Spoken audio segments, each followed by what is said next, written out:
Hello. Hello. Hi, Captain Nuki, and hello to Gabe is cool. I see you. I'm happy you're here.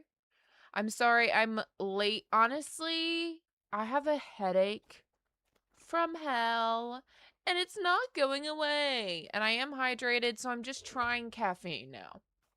That's the only thing I haven't had today that I think could fix me at this point. Hi, Noah. If you don't know, on my community page or whatever, I asked you guys for theories, FNAF theories that you wanted me to cover. You wanted to hear my thoughts on, and I said to leave the name of the theory and the name of the creator so I could find it easily. And so I am going to go through the list of what you guys sent me and react. I'm going to put a disclaimer here. I know not everyone's going to see it at the beginning of the video, but I might not like it. Okay? And if you talk slow, we're speeding it up. We're probably going to start off assuming that it needs to be sped up. That'll also help us get through more theories. So I hope that that doesn't offend anybody. But the reality is, especially if you put your own theory out there, you put your own theory out there. And if I don't believe it, it's not a big freaking deal. We're just gonna watch the videos and chit chat. And you guys can give your thoughts too.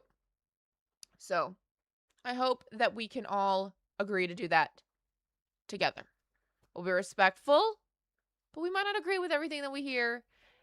So it is what it is. Hi, Toasty. Hi, baby. How are you doing, honey? How are you, me sweet lady? Huh? What's going on? Hi, Zeta. Hi, Zub. Is it Zub-Zero? Do you do your own hair? Normally, yes. I have never gotten my hair professionally done until this. This is the first time. What you're seeing right now is my first time going to someone to get my hair done. And boy, howdy, am I broke now. I did not anticipate how much it would cost to get my hair done. So I don't know if I'll ever not just wing it again. But I was not confident in doing raccoon tails on myself. And so there's one here, and there's one on this side too. This one's just further back. And I think that I made a mistake putting it further back because it's really hard to get in a place where you can see it. But it does exist. Sorry, I'm using like a reverse camera right now. Like their camera is mirrored. So when I do something, it's like the opposite of what I expect. Anyway, whatever, you get it. It's there. Okay. Turn it up. Let's go. Thank you, Theory. We have Jules now. This is new to me. I don't know about Jules. Usually when YouTube rolls out a new feature, I get a little email or a notification from YouTube and they like walk me through it. But they did not do that this time. Did you send oh, and Sunday. Yummy. Cute. I live for that. Oh my god, there's 6, 7. You're watching with the cat, Zeta. Oh, yay. That's good news. Dat purple person, hi. Feel free to check out any of your FNAF theories. Okay, I mean, obviously I know your name, but put it in the community tab because that's the list I'm going down. Otherwise I forget. Zeta, I don't know what jewels are. That's what I'm saying. Is YouTube rolled out a new thing and didn't tell me, and I don't know how it works. So, also, if you see me messing with my bangs, can you obviously tell, like, I haven't figured this part out yet? Like, they're complicated to style. I feel like when I do this, I don't like my face shape. But this is what it is. YouTube bucks, yeah. Member for 14 months, incredible. Anyway, so as to not waste time, we're gonna get into it. So yeah, give me a second. And we're gonna get into it. Hi, Scare. Welcome in.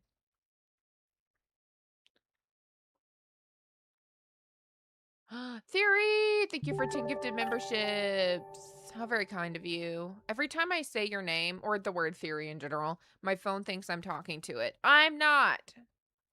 I need to, like, change her name or something so that I can, like, summon her how I want to summon her. I'm gonna put my headphones in, my little earbuds, since Ciabatta decided to destroy my headphones. And let's get into it. Okay. I said this earlier. I'll say it again while the... wrong thing. I'll say it again while... I didn't really watch this. I was just trying to check to make sure I had everything set up the way that I wanted it. But, I said this earlier, but I'll say it one more time before we get started. I am watching your theories, or anyone's theories. Exactly. That's exactly what it's like, Theory Chum. So I am watching theories. They might be your theories. They might be someone you really, really loves theories. If I don't agree with it, if I don't follow it, if I don't like it, I'm just going to say so. Sometimes with these videos, especially with ones for people who are just starting out, I'm just not following your storytelling style. And I get lost and I get confused and I might look bored. I'm going to speed things up. I don't want you to take it personally. Like, it just is what it is. So, like, I don't know. Prepare yourself for that. Because I'm going to do my best. But, you know, we can't spin forever with someone in the chat trying to, like, get it through to me. You know what I mean? We can't spend all night doing that. So if I don't get it, I'm just going to say I don't get it and we're going to move on because we have a lot of theories to get to. All right. First suggestion was from Butte. And it was to watch Not Real Name Not at All's video was the DCI reel that was released 2 days ago. And I haven't watched a Not Real Name video in quite some time. So this will be exciting because it's been quite a while. Somebody asked me in the... somebody asked me in that post what theorists I watch to, like, get an idea of, like, what not to recommend because I don't want to recommend stuff that I've already seen. But I really barely watch FNAF content in my spare time these days. I'm watching Drag Race. I'm watching commentary channels talk about stuff. I'm watching, like, lawyer reacts channels. Like, I'm somewhere else, okay? I'm watching a lot of news. That's me, okay? I'm watching a lot of news. I know that it's boring and lame and whatever, but it's truly, genuinely all I can do to keep myself sane. It just is what it is. So I'm out of the loop. I've been out of the loop. I know, Andy. I know. Honestly, like, John is the only person who I'm like, well, I've probably seen that video. And John's not really uploading these days. Yeah, that purple person. Kind of exactly that. And also, I don't know if I'm letting other people get in my head about, like, what I like or whatever. So I pop into live streams more often than I do, like, the theories. Anyway. Okay. Let's get into this. I have the captions on. And we are going to put this at 1.5 speed. 1.25, sorry. A lot of kids have died at Freddy Fazbear's Pizza. Sorry to come in swinging, but it's Yup. true. While we've only really gotten to know some of the victims by name, and even fewer on a personal level, that body count has been steadily ticking up ever since the first diner opened. Who knows, maybe even before that. The most well-known instance being the missing children incident. While not technically the catalyst for everything that happened at Freddy's, as there were deaths before it, it is by far the most impactful event in the franchise. It's how the original animatronics got haunted. It is the lore for the original game. It's a huge inciting incident for the series as a whole. And the games, books, and movies all show a lot of attention to it. to the point where even when it technically should be over, the games are still pointing back to it. The missing children incident occurred at the Freddy's location after Fredbear's Family Diner, or possibly alongside the diner, and before the Welcome FNAF 2 in, pizzeria, Hannah. assuming the FNAF 2 pizzeria wasn't the same building after an overhaul. Okay, so Everything is the same building. It was a franchise location. They just kept opening it over and over in the same building. we don't know much about the location, but we do know what happened. 5 children were lured into the back rooms by... Oh! This picture. If Not Real Name Not at All is going to do anything, they are going to do the funny pictures every single time. 5 children were lured into a back room by William Afton, local business owner and professional child snatcher, and murdered. They were not all killed at the same time, but were killed so close together that it became a singular event. Their bodies were never found. What actually happened to their bodies was that they were found by the puppet, an already haunted animatronic, who gave them a gift of life by putting their souls into the animatronic suits. Now, there's been some dispute to whether or not Marionette put the bodies in the suits, or if Afton did. Honestly, I don't think it matters all that much. The puppet at least stuck their heads on top of the kids, and was the one who gave them life. So whether or not Afton swung back... God, you know, that is weird, isn't it? Did that literally happen? Is this figurative? What are we doing? Omni, so for real. So for real. back through and shoved them in the suits isn't vitally important, at least not to the conversation today. What is, however, is that this resulted in Freddy, Bonnie, Chica, and Foxy, and Gone Freddy getting possessed by the murdered children. Because of this, that Freddy's closed, and then Freddy's later reopened for a week at the FNAF 2 location with brand new animatronics who were safer and had facial recognition technology connected to criminal databases to ward off Afton, which, as you might have guessed, did not work. And that was the Missing Children incident, also known as the MCI, the major deaths that have haunted the franchise. So what on earth is the DCI? If you're familiar with FNAF, you've... Why is this map so stinking bloody? Like, it is bloody. Are we crazy? It's bloody. I feel like this is so unique. I don't know. Am I crazy for saying that? It feels so uniquely bloody. I don't know if that sounds weird, but it's like, we see dead bodies in the franchise, but like this, and then like obviously when Springtrap's literally dying, you know, feel like the really sick, bloody moments. So that makes this feel recent, right? Like it makes it feel like we're walking around something that like happened recently enough that there's a blood all over the floor. Oh, secret. It's tomato sauce. I get it. That fixes everything.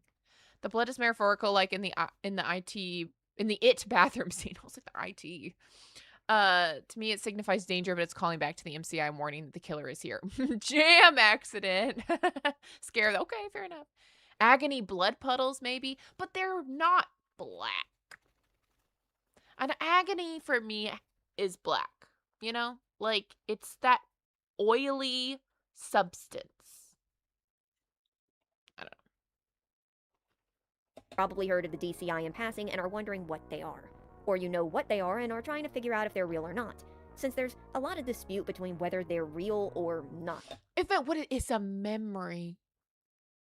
It's a memory. That would make sense. If it's into the pit rules. Pepis. Are you saying are you talking about this? You think there's 5 new victims, but the bodies are MCI spirits, not DCI corpses. Yeah. Kind of like that. Yeah, I'm a Pepsi girly. Sorry, my pap. So, what is it? All right, the what DCI, is? also known as the Deceased Children... These are my favorite little guys. Look at these silly guys. Look at you. Look at him. Look at her. We need more sprites. We need more sprites. Like, are you with me? They've got to put more sprites in the games. Like, Secret of the Mimic did it a little bit. Secret of the Mimic is getting it back into the era. Like, I know Princess Quest, but like, those sprites aren't goofy enough. I need goofier sprites. Why Chica looking at me like that? Why is any of them looking at you like that? Look how all of them are looking at you. They all have something going on. Freddy's not well. Bonnie is like, what is this? Now what kind of tomfoolery is this? Extremely beakless. Anyway, okay, is an incident where 5 more children were murdered at Freddy's and their bodies were left scattered throughout the business.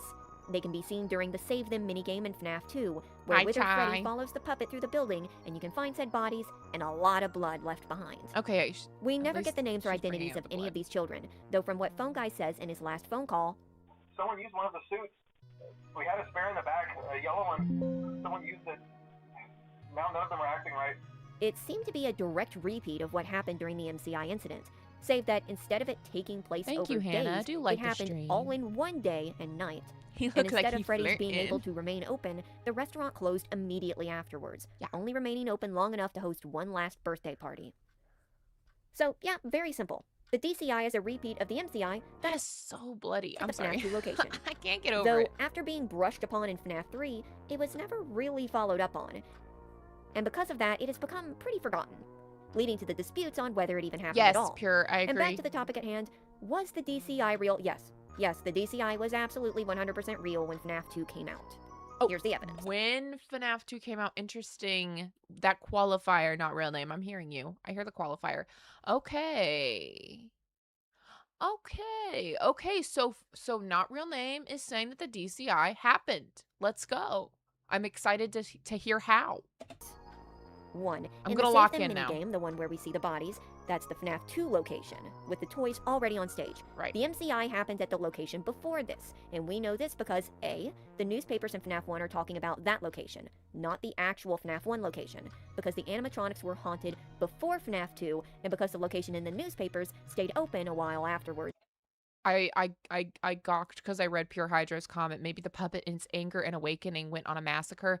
The movie would kind of give you that indication that that could be a possibility. I wonder if not real name, not at all will bring that up. Instead of closing immediately like the FNAF 2 one. The kids weren't all taken at once either. Plenty of differences. B, also, if per se, these bodies were from the MCI, that would mean that they were stuffed into the Wizards and then pulled out and randomly scattered across the Not the weirds. Floor, and in such a short enough time that Freddy became possessed and started wandering around. Also, this would kind of conflict with the cutscene with the puppet approaching a possessed Freddy Fazbear who was on stage, though I suppose that could happen at the FNAF 1 location and be a cutscene and a prequel to a future event. Sounds a little outlandish, but this is FNAF again.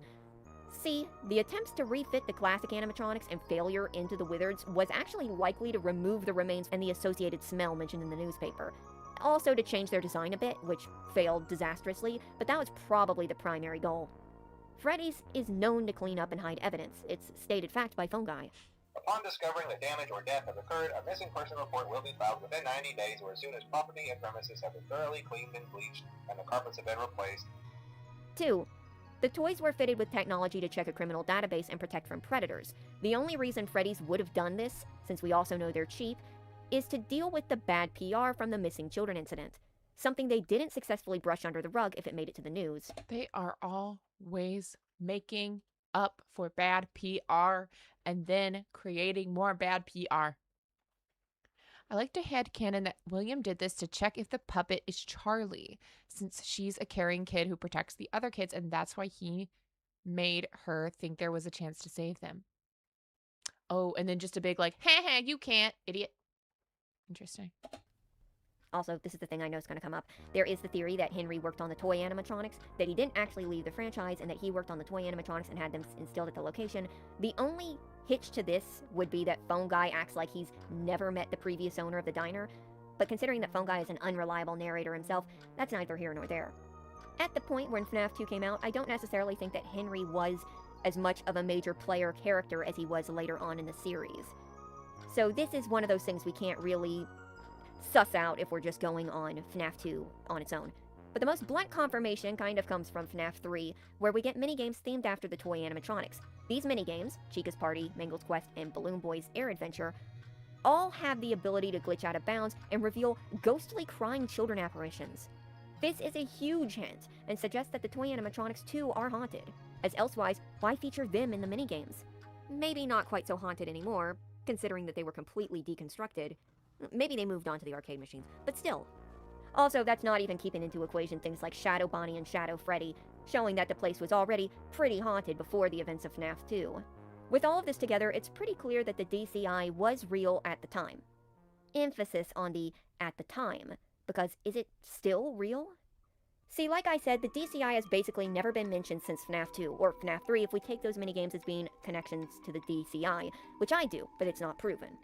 We don't know the identities of the kids who were killed. We don't even know if they really did possess the toys or not. And when it comes to callbacks, the missing children incident returns frequently while the deceased children incident, well, the fact that we question if it even existed speaks for itself. Now, while Scott has stated that there's only been one major retcon, dropped plots, on the other hand, are something FNAF has been rather familiar with. And this could be either, or just a matter of how the story has changed over the years.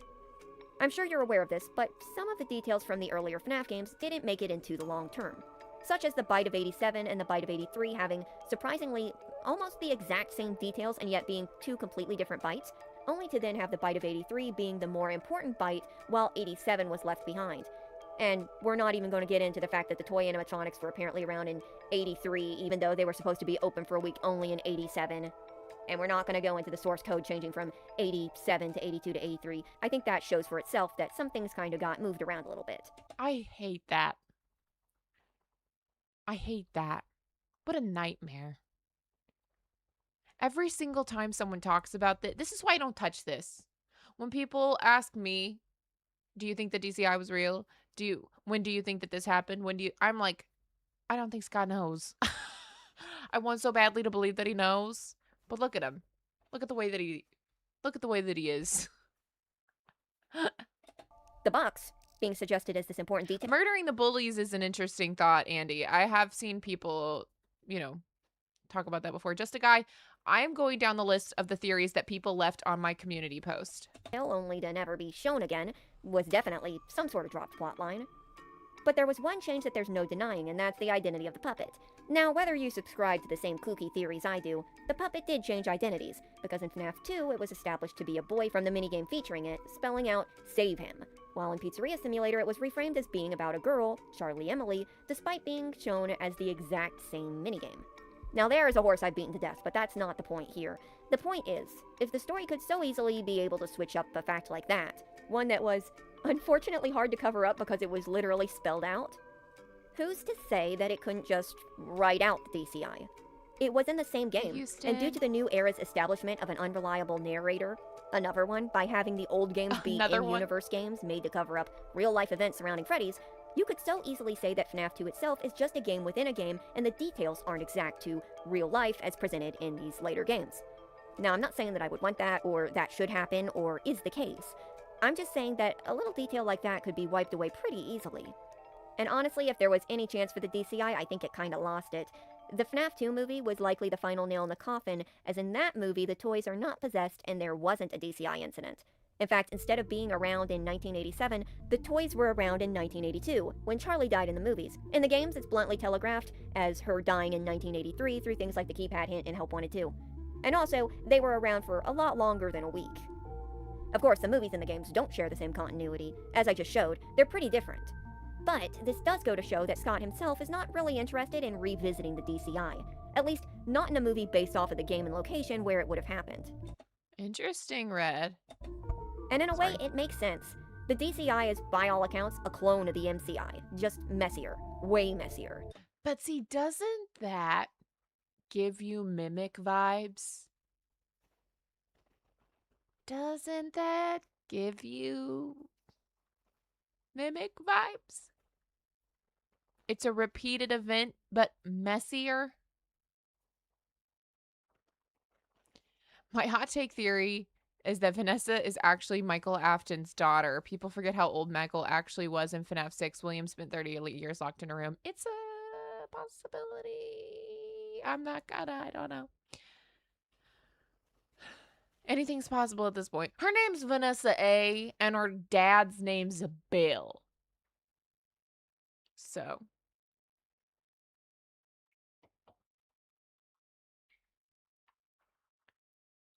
Like Afton wasn't content with having his crime covered up and wanted to parade it on a grander scheme. But FNAF isn't unfamiliar either with the Noah's Ark effect. 2 purple men, 2 Charlies, 2 Vanessas, 2 bites, 2 mimics, 2 nearly identical murder sprees would be pretty on par. But in this case, this was a plotline that was largely dropped. Yet to be dwelled upon further. But that doesn't change the fact that it was real. The DCI isn't something to theorize on if it ever existed. It did. It's something more to theorize on whether it's still kicking in this version of the story, and likely it isn't. It's been majorly overshadowed by the MCI, which has, actually, overshadowed a lot of other events and victims. It is a big event, yes, I went through the entire intro of this video talking about how huge it is, a very important one. But it has sort of become the de facto fallback whenever the games want to talk about lore. Okay, let me be specific, because I've kind of been just dancing around it. Help 1 and 2 is, again, about the MCI, even though they apparently all moved on. And the one you shouldn't have killed, that can of worms, isn't featured at all. And really, the But isn't that moment less about the fact that they haven't moved on? Like, that's not really the point. It's that we're, like, we are revealing that these were victims. Like, it's like we're teaching the program something, right? Like, in my head, this video game, Princess Quest in general, is helping someone realize something, or helping, like, it's like it's taking away Glitchtrap's power, right? Princess Quest takes away Glitchtrap's power. The more you do Princess Quest, the less power Glitchtrap has over whoever. We can say Vanessa. It may have been Tape Girl at some point. It may have been Jeremy at some point. You know. And it may be Cassie's dad in this moment, or even Vanessa still in this moment. I'm not, the timeline is kind of messy. But in my opinion, it's acting the same way it would act in the Silver Eyes trilogy, where the teenagers have to show the children how William Afton was their murderer, and the same way in the movie that Abby and I keep wanting to call him Josh Hutcherson, and Mike have to show the kids that they were murdered. So, like, this is just another instance of being like, Glitchtrap is the bad guy. Here are the memories. Like, here they are. And that takes away Glitchtrap's power, just the same way it would take away Springtrap's power in the Silver Eyes and in the movie. So, like, exactly, pure hydro. Apparently all moved on, and the one you shouldn't have killed, that can of worms, That's what I isn't think featured anyway. at I all. don't know. And really, That's the my main plot thought. was supposed to be about Vanny and Glitchtrap. Yet, in a way, Scare, Vanny, exactly. who's not connected to the MCI, and Glitchtrap, who's trying to mimic Afton, but apparently isn't connected to the MCI at all directly, and the major plot line kind of surrounds the MCI, with memory dolls and reflections and remembrances of these children who died, 50 years ago? Into the Pit involved the missing children incident again. And that's the game that presents 6 bodies instead of 5. Like, a 6th victim has been toyed around with in the story, sometimes depicted sorry, I as get Charlie, shivers. sometimes as someone else. But this has been the only case where they blatantly show a 6th body instead of, the 5th body being the somewhat obscure one hidden behind Golden Freddy's giant head. But the point is, the MCI is FNAF. The DCI had absolutely no shot of matching that relevance. So, it has fallen by the wayside. Maybe for the best, all things considered. Let's assume whoever those victims were moved on. Or maybe didn't ever exist in the first place. Maybe those bodies were all hallucinations. Maybe Afton just lured some kids into the back and just spooked them really bad, and then Phone Guy walked in the middle of it and broke it all up. But this is what we're left with. And with that, my friends, we come to the end yet again. Hopefully I helped shed a little light on the DCI, or specifically what we saw about it from FNAF 2, or at least my interpretation of what I saw in FNAF 2. Don't Will know we see if the that DCI helped me featured in at the game all. again? No. And now that I said that, we probably will. So you're welcome. Thank you for watching. I will say, what this theory did do, it made me think about the DCI, which I don't like to do. And kind of started moving my brain around a little bit to where I could go, I could see this being the mimics doing somehow. I could see this being, like, I have a theory and I'm gonna make it. I just don't, I want to, like, oh God. I've talked about it before. Is Glitchtrap Afton's data or the mimic? I'm confused. I do have a love-hate relationship with the mimic character. That's complicated. But Pablo, thank you so much for the 10 gifted. So, oh, theory. Yeah, no, that's in the making as well. Yeah, me too, Scare.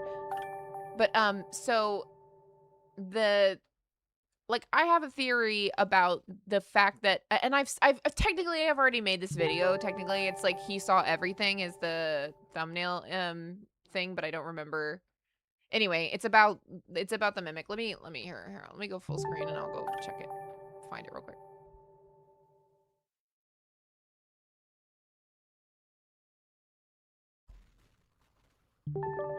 Let me go find it real quickly.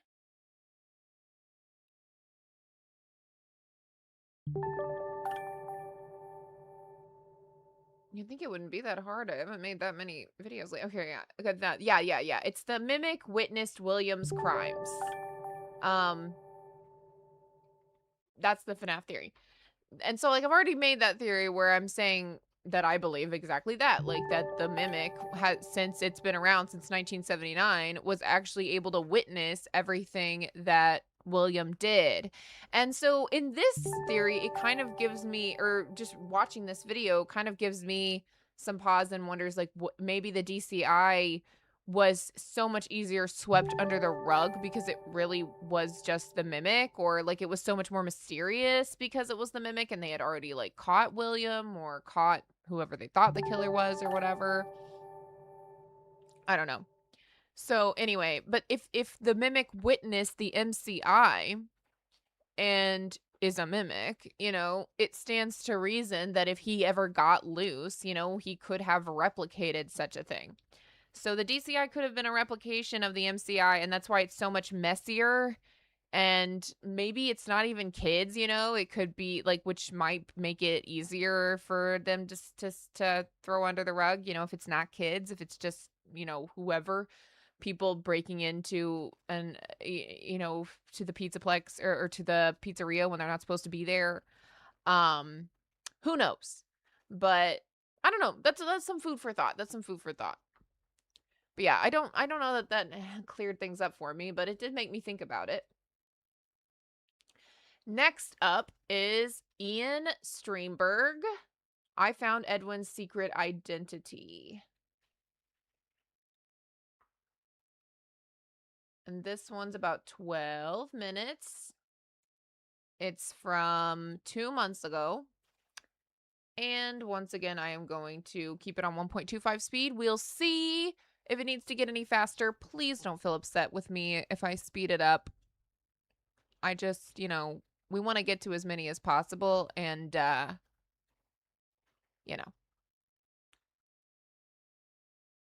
I personally feel like M2 wouldn't be in this place unless someone brought him there. Yeah, but he could already be there. Then why is William there? Why is William where?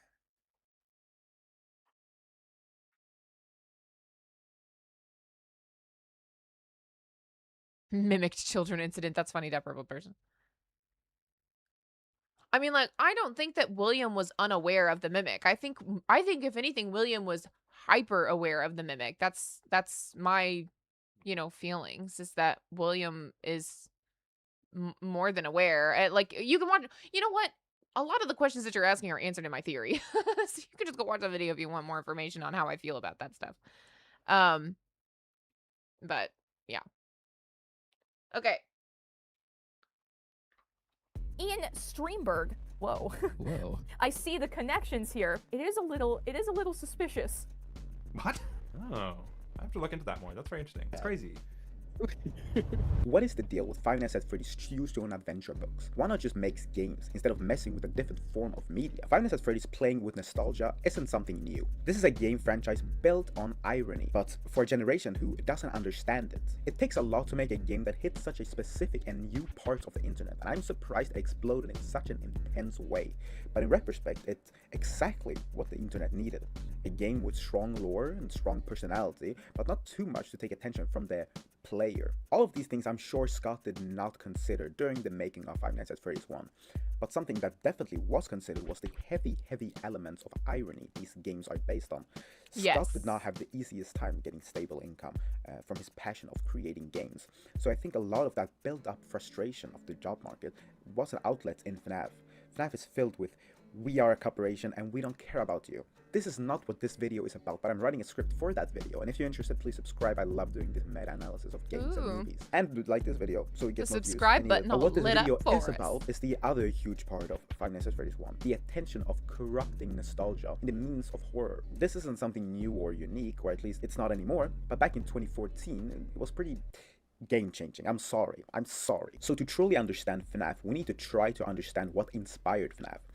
As we all know, Five Nights at Freddy's is a clear parallel to Chuck E. Cheese, but what might be more unknown is that Chuck E. Cheese made multiple children's books in the 80s and early 90s, like activity books, cough cough, some books that No, actually, I did know about at least the story of Chuck E. Cheese because it's a total retcon of Charles Entertainment Cheese's whole origins. And it's crazy. MatPat actually did a game theory video on it. Or was it a game theory video? What? Was it be a food theory video? Maybe it's a food theory video. Because it's just about Chuck E. Cheese. It's not about FNAF at all. But it's crazy. I don't know. Just you know, you can look it up. And early 90s, like activity books, cough cough, some books that everyone in the FNAF community wishes that we had more attention on. But Chuck E. Cheese also made more specifically a series called The Adventures of Chucky, Beaver and Friends, where the main theme is almost always in these Now books for the main that's character to make a choice and getting crazy. the I did consequences. not know about this. I did not know about Chucky Beaver. This is crazy. Well, I understand why they buried it. Quite frankly, I think I know why. I might not know what this is. Interesting. Sorry about that. Consequences for that. Really?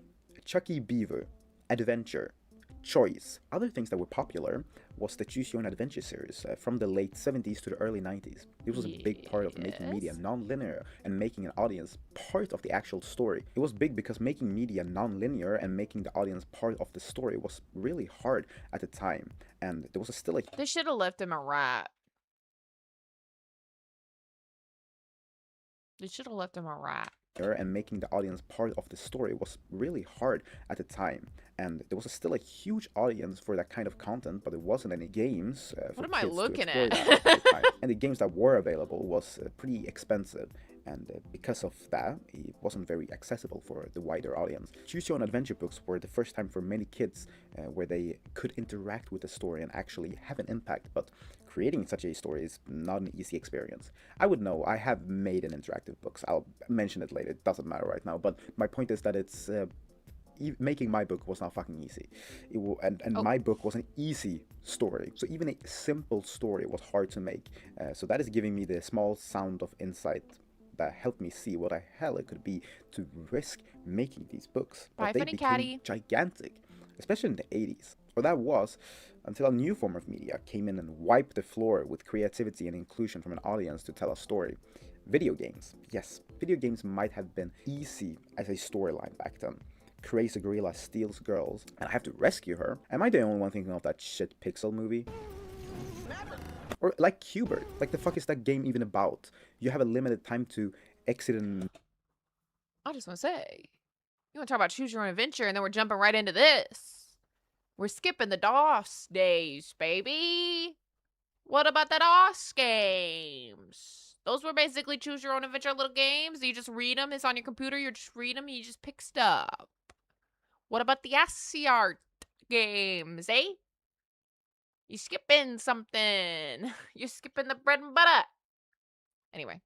map in an empty void Hi, Alien Bunny. of cubes. Is that what it takes to be called an interactive story? To just be interactive? What about the second part? Story. Well, during the 90s and early 2000s, I'd say most media outlets forgot about this time of media. Games did become more complex and therefore was able to tell a more complex story, like Detroit. No, we're skipping. Hi, garlic powder. Ian, you're wrong. There were games that were stories. We're missing things. They were still doing that. Just not in Qbert. Bad example. Pac-Man, bad example. Qbert, bad example.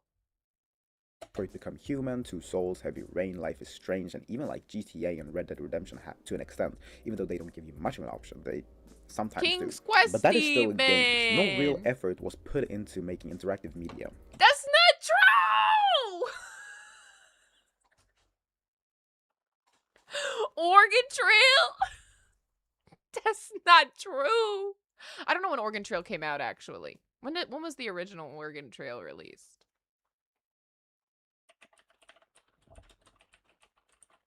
$1971, baby! I'm crashing out in Millennial. I'm losing it!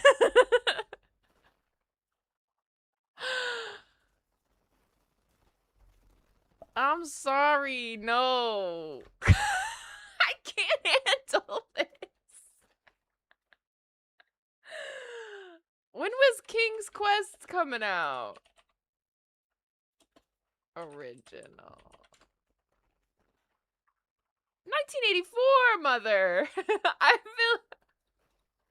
What are we talking about? I know, like, what? Is this lost art? Terry, thank you. It's like got Red Panda energy to it, doesn't it? I feel like we're kindred spirits now. I know, actually. I know, right? Like, do I get a senior discount because I know what King's Quest is? This is stressing me out. This is stressing me out. Ian, I'm so sorry, but there is a fatal flaw in your assessment. Like, I know what he's saying in a sense. But, like, girl, Dungeons and Dragons. Like, hello? I'm sorry? I feel like I don't know. I feel like I agree with the assessment. Like, isn't that, like, popular? Like, I don't think I'm talking about stuff that's not popular. Okay, Games anyway. won that fight. So if you want an interactive story, you went to games. That was the case until around 2017. Okay, is he just talking about interactive books? Or what? Like, is that really what is he just talking about interactive books? Have I misunderstood the entire argument? I don't know, whatever, it doesn't matter. When I'm Netflix done crashing introduced out about a completely nothing. new form of media to an untapped market. Interactive. I know it's confusing when everything is called the same thing, but Whoa, whoa, whoa, whoa, whoa, whoa! Hold the phone, Ian! Am I a freaking senior citizen? There were interactive VHSs, my friend! Are you serious? No. Nobody let Ian see this. What do you mean, Netflix, girl? What? There were interactive VHSs and DVDs. There were whole interactive VHSs and DVDs. What are you talking about? They came with instruction booklets. I understand, just a guy, I get it. I don't understand this. Is this all just a history lesson? What are we talking about? I'm sorry? Are people addressing this?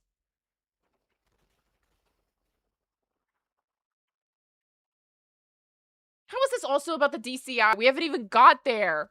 We haven't even got there. The Barney VHS was interactive. I never had an interactive Barney VHS. Nobody's talking about this. We're just the old fogey chat, eh? Very small correction. No, I got a big one. I got a gripe. I got a big gripe. Literally no one is talking about this. How are there this many comments? The video's only got like 300 some odd views. How is this possible? Did everyone who watched this comment on it? Is this a wrong number? How is this possible? How is this possible? This ratio is incredible. 331 comments 338 views? These are from the other video? I'm not looking at the real comment section. Guys, is YouTube glitching? Ian, stream. Oh. Thank you. I was like, what is going on? That makes so much more sense. No, thank you. Whoever said this. Hannah, thank you. Thank you, Hannah. Thank you, Hannah. I was like losing it.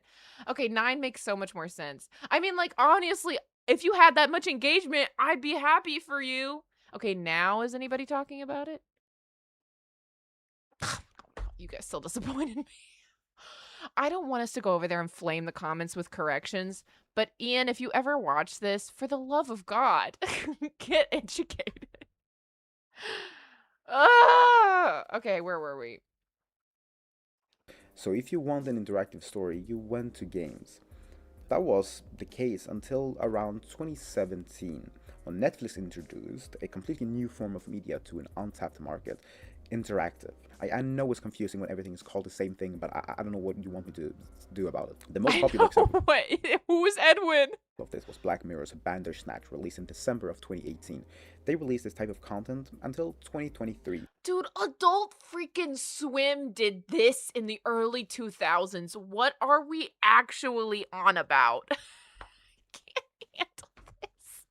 But last year, 2025, they removed all of it. No other big company Freaking cereal companies did this interactive crap.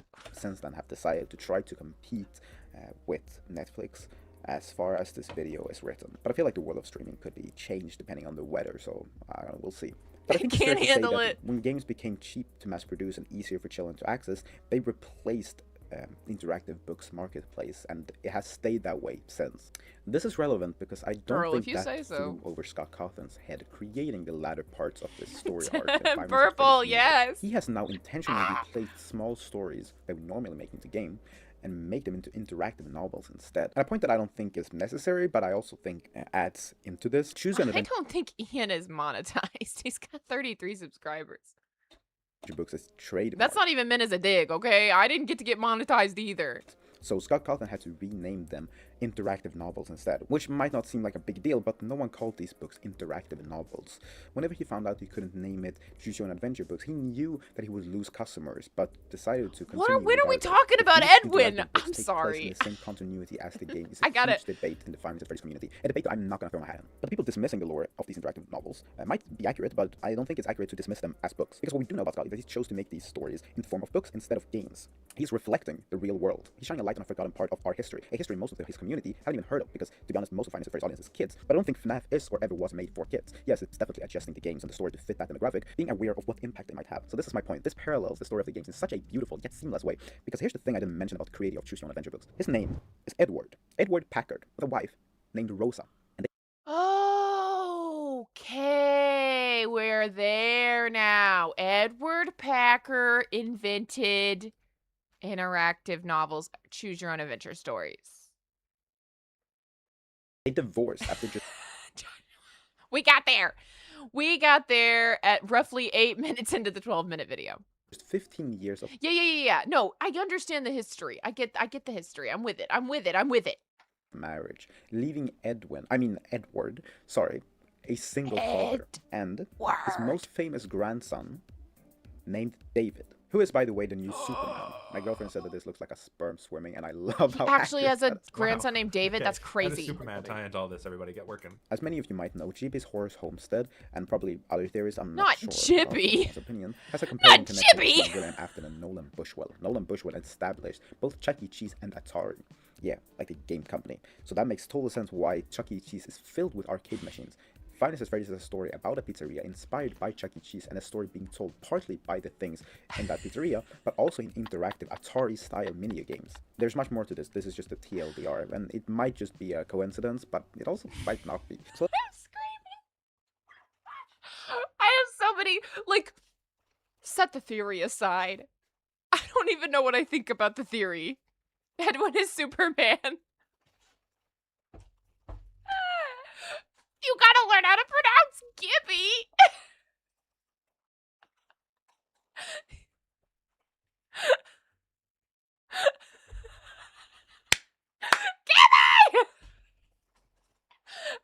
long have you been here? Have you seen what we've seen? No dissing Ian. No dissing Ian. No dissing Ian. It's so funny, though.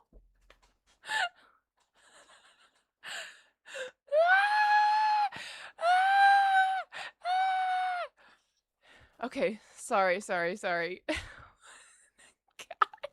I'm screaming. Okay. Ash called you Jibby too? Where are they getting this? Jibby is always lurking. Sorry, I want to finish this. Much more to this. This is just a TLDR, and it might just be a coincidence, but Just idea, bad idea. So let's assume it's not, and go over what I just said again. Edward, a single father with a relative after him called David, made books, and then a man named Nolan took the Made choose your own adventure books. Let's be specific. audience from under his feet, letting everyone forget about what Edwin brought into the world until That's Scott crazy. Kaufman brought light into it the recent years. This works incredibly well both in the real life, but its parallels with the games.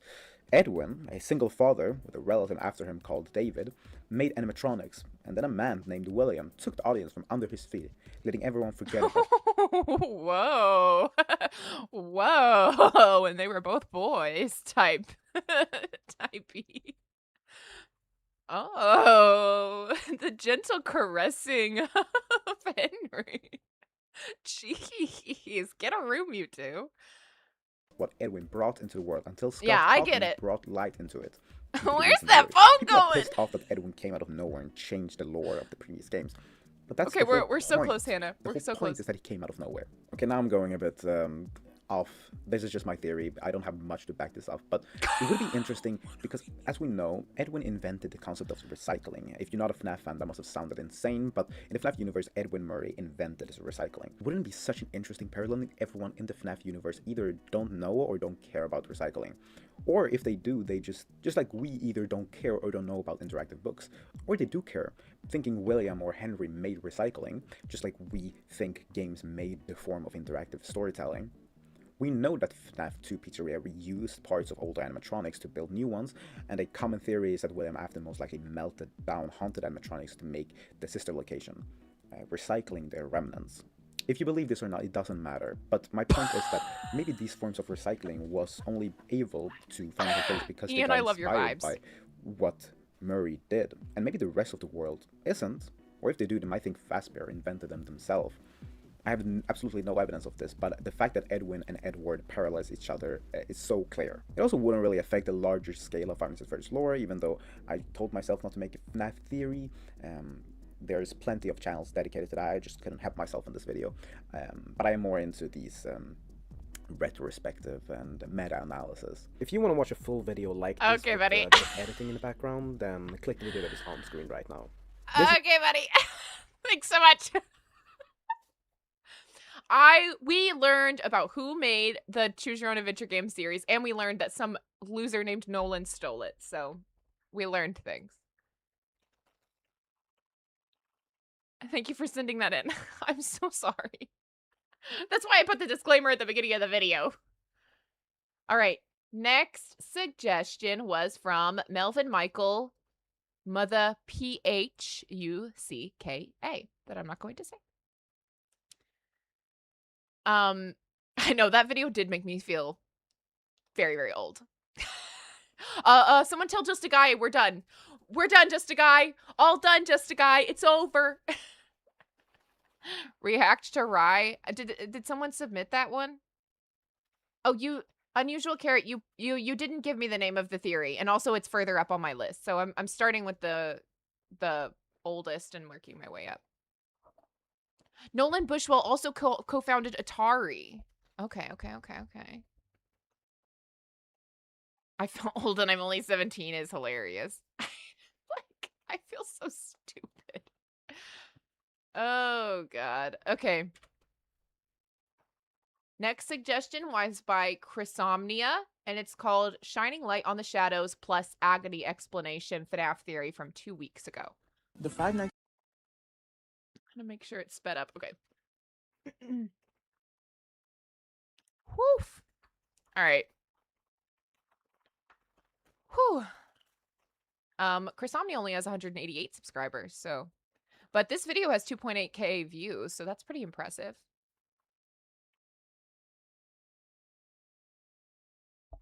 I know, Chrysomnia kind of slaps. I'm kind of digging it. So, this is exciting. Agony explanation. Have fun with D&D, Hannah, the interactive tabletop game that doesn't exist because Netflix hadn't come out yet.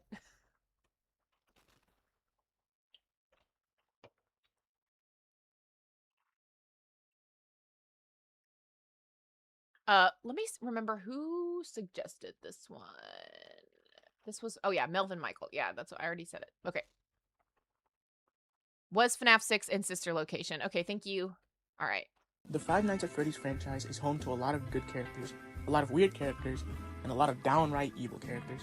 But the most mysterious characters by far are the shadow animatronics. They appear in these games suddenly and disappear just as fast, without leaving a trace. There's not a lot of information on them either, and a lot of the information we do have seems conflicting. All of their I hope you cutie patooties out there aren't using music that's gonna get me copyright claimed. Cause otherwise your whole theory reaction that's in here is getting cut. iterations feel and look very different, and it almost feels like the different characters from one game to the next. Today, I will try to grab a hold of all that information and solve what exactly the shadows are. I'll be using a lot of stuff from the books to explain my first point, because they honestly give us a lot of information. Now, before you say the books aren't canon, I know, but Scott did say we can use the books to fill gaps in our knowledge, and given the fact that these books talk a lot about remnants and Exactly, Agony, I think the girl. information we get about them can be used. Now, before I get into the specific animatronics, I'll start by explaining what I think the shadows in general are. There's a lot of things we don't know about the shadows, but one thing we are almost certain I'm gonna slow it back down now that we're like getting into the know meat. is that they are made of agony. What's agony, you ask? Well, agony is very similar to a substance called remnant, which is essentially a mixture of something intangible, like souls, memories, or emotions, and something tangible, like metal, for example. The remnant we all know, the one in which the Sure. intangible part is a soul, is what allows for people to stick around after death and haunt objects, and is the catalyst for the entire FNAF storyline. Agony is another type of Yes. remnant, in a way. There's a whole spectrum of emotional energies in Five Nights at Freddy's, but out of all of them, negative ones are the strongest. When a person experiences What is negative about yellow feelings? Oh no, scare. Okay, well, we'll see. We'll see. We'll see. Theory. any kind of negative emotion, like fear, anger, or pain, that energy can spread and infect items and even places. The mixture of negative emotions, the intangible, and a physical object creates another type of remnant, dark remnant. That's what is known as agony. Purple! Since a person's agony only provides an object, their emotion, and not their soul, infected items by themselves can't do a whole lot. In the epilogue for the Fazbear Frights book 135 AM, It for means like an example, artificial Dr. Taggart, the intelligence scientist studying agony, purchases many items infected of by any agony. kind. Or He an has rocking intelligence chairs of that any rock on kind, their even own, artificial. and dolls that blink. But that's all those items do. So a person's agony can make objects appear haunted, but that's about it. That's not to say agony-infected items are entirely useless by themselves, however. Just a guy. I think their point is that the negative emotions are the strong. Oh, I now I'm fully reading your thing. I just saw love. I didn't finish reading anything. Wonder if they will address that. I wonder if they will address If an that. item infected with agony were to be used as a sort of bad, it would then be supernaturally powered. We see this in the novels, when Henry pours all his grief into Charlie's plush after she dies, and the agony makes it appear haunted. He assumes this means Charlie is possessing it, and places it inside a couple of robots he made to recreate her. These robots then think they are alive. This method of using agony honestly has a lot of benefits, without really any of the downsides. That is, unless your dad's business Without any of the downsides, you say. I don't know. I don't know if there aren't downsides. Did you see what it did to Henry?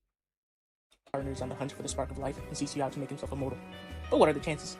The real magic, though, comes from when an infected item What could go wrong? has even just a small amount of intelligence. If an item with a form of intelligence, like a human or even an animatronic endoskeleton, gets infected with agony, the personality of the host is changed for the worse. The host is changed in a way that they, whether willingly or unwillingly, make events happen that lead to a production and even more agony. We see this happen in Tales from the Pizzaplex, in the stories Animatronic Apocalypse and The Mimic. In Animatronic Apocalypse, the school principal is, through unknown means, changed. He starts to care more about the protagonist's club for seemingly no reason, so much so that he starts using the school's funds towards the club. When he gets fired, he still meets up with the club and makes them do stuff like eat dirt and bugs as well as bury themselves. The protagonist, Robbie, is rightfully freaked out by this and later sneaks to Mr. Renner's house to investigate. He finds the club This is one of the weirdest freaking Tales stories that they ever did do, didn't it? This is one of the weirdest ones. Look at this. This is literally what happens. This is what happens in the story. You show up to this teacher's house and bro has got on the mask and he's leading a little child cult.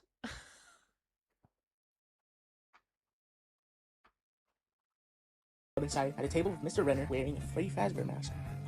Mr. Renner tells the club Robbie is the first animatronic of the apocalypse, and they proceed to beat him up. Robbie manages to reach a fire poker and stabs Mr. Renner, sending him running, which seems to sort of wake up the club for their trance, and they all leave. Robbie stays behind to check on Mr. Renner and finds him without his mask, with his face all discolored. He reaches for Robbie and grabs his arm, crushing the bone. Robbie fights through the pain and stabs Mr. Renner again through the eye, this time killing him.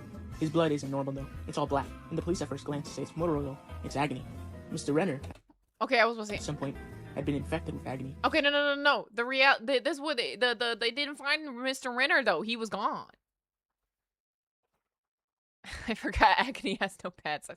I think he was very specifically saying like, if it's love and grief, like if it's grief from a loved one, then it doesn't have negatives. But I still think it does. But you know,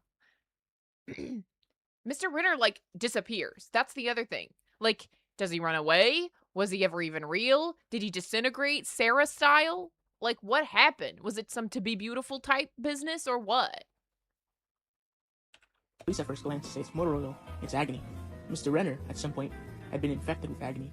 His plan, though not explicitly stated, was to kill or torture the people he'd classify as animatronics and procure their agony, much like Eleanor's plan in Fazbear Fights. It's all very reminiscent of It Chapter 1, if you've seen that. The same thing happens in the story The Mimic. Edwin Murray, as you all know, had a son David who died. The endoskeleton Edwin had created to be friends with David had mimicked David, which sent Edwin spiraling, and he beat and dismantled I gotta the be Mimic. honest, I think I have to listen to this one on normal speed because I'm having so much trouble following. I think we're doing a lot of jumping, Chrysomnia. I think we're jumping a lot.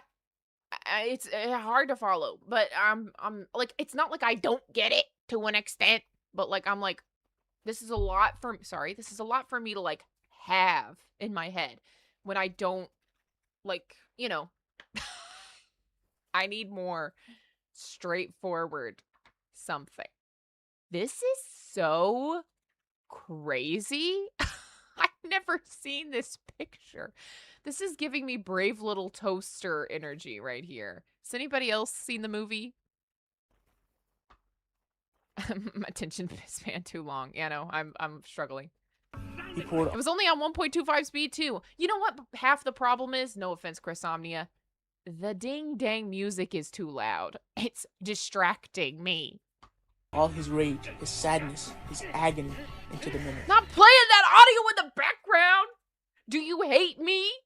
Don't make me listen to that, man. Beat on a pillow. The heated blanket guy is disconcerting. I love Blanket. I love him.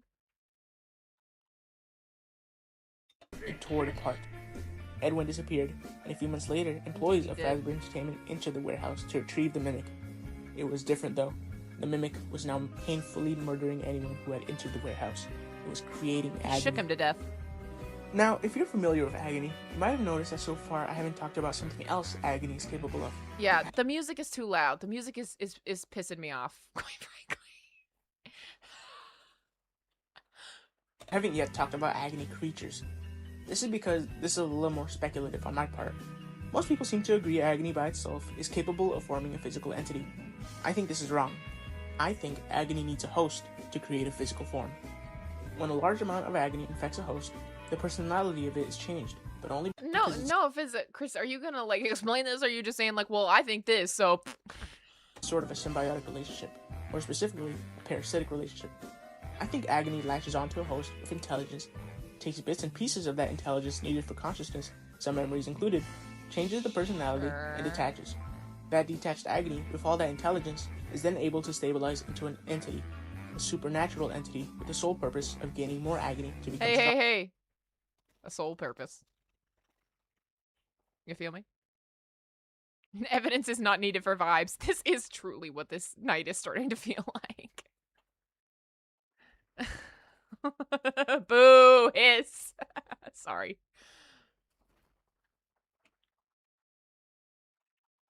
Edwin cracking the Mimic is canon, by the way. What do you mean? Like, I know he beat it up.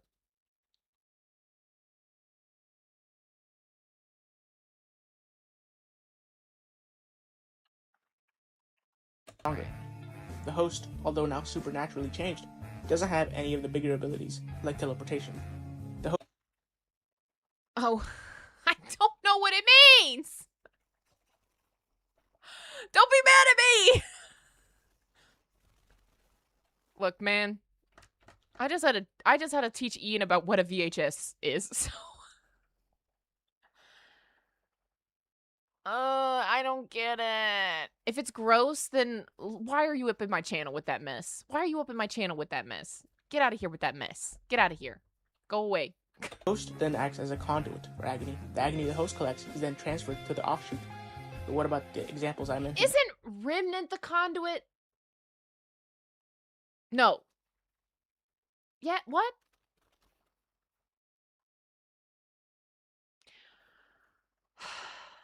This isn't helping me.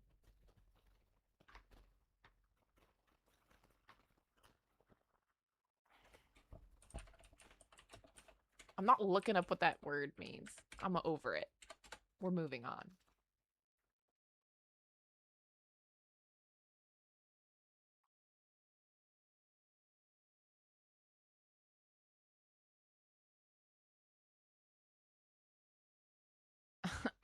Gibby, hurry up and make it. I need it now. I don't know if I'm buying this. I want to, but I just don't know if I don't know if I'm picking it up.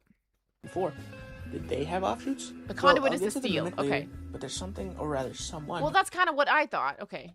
But he's talking about Agony anyway. I didn't mention in my recap of Animatronic Apocalypse, a student named Sabrina. In the story, she's a student who's new to Robbie's club, and he even says he doesn't really know her well.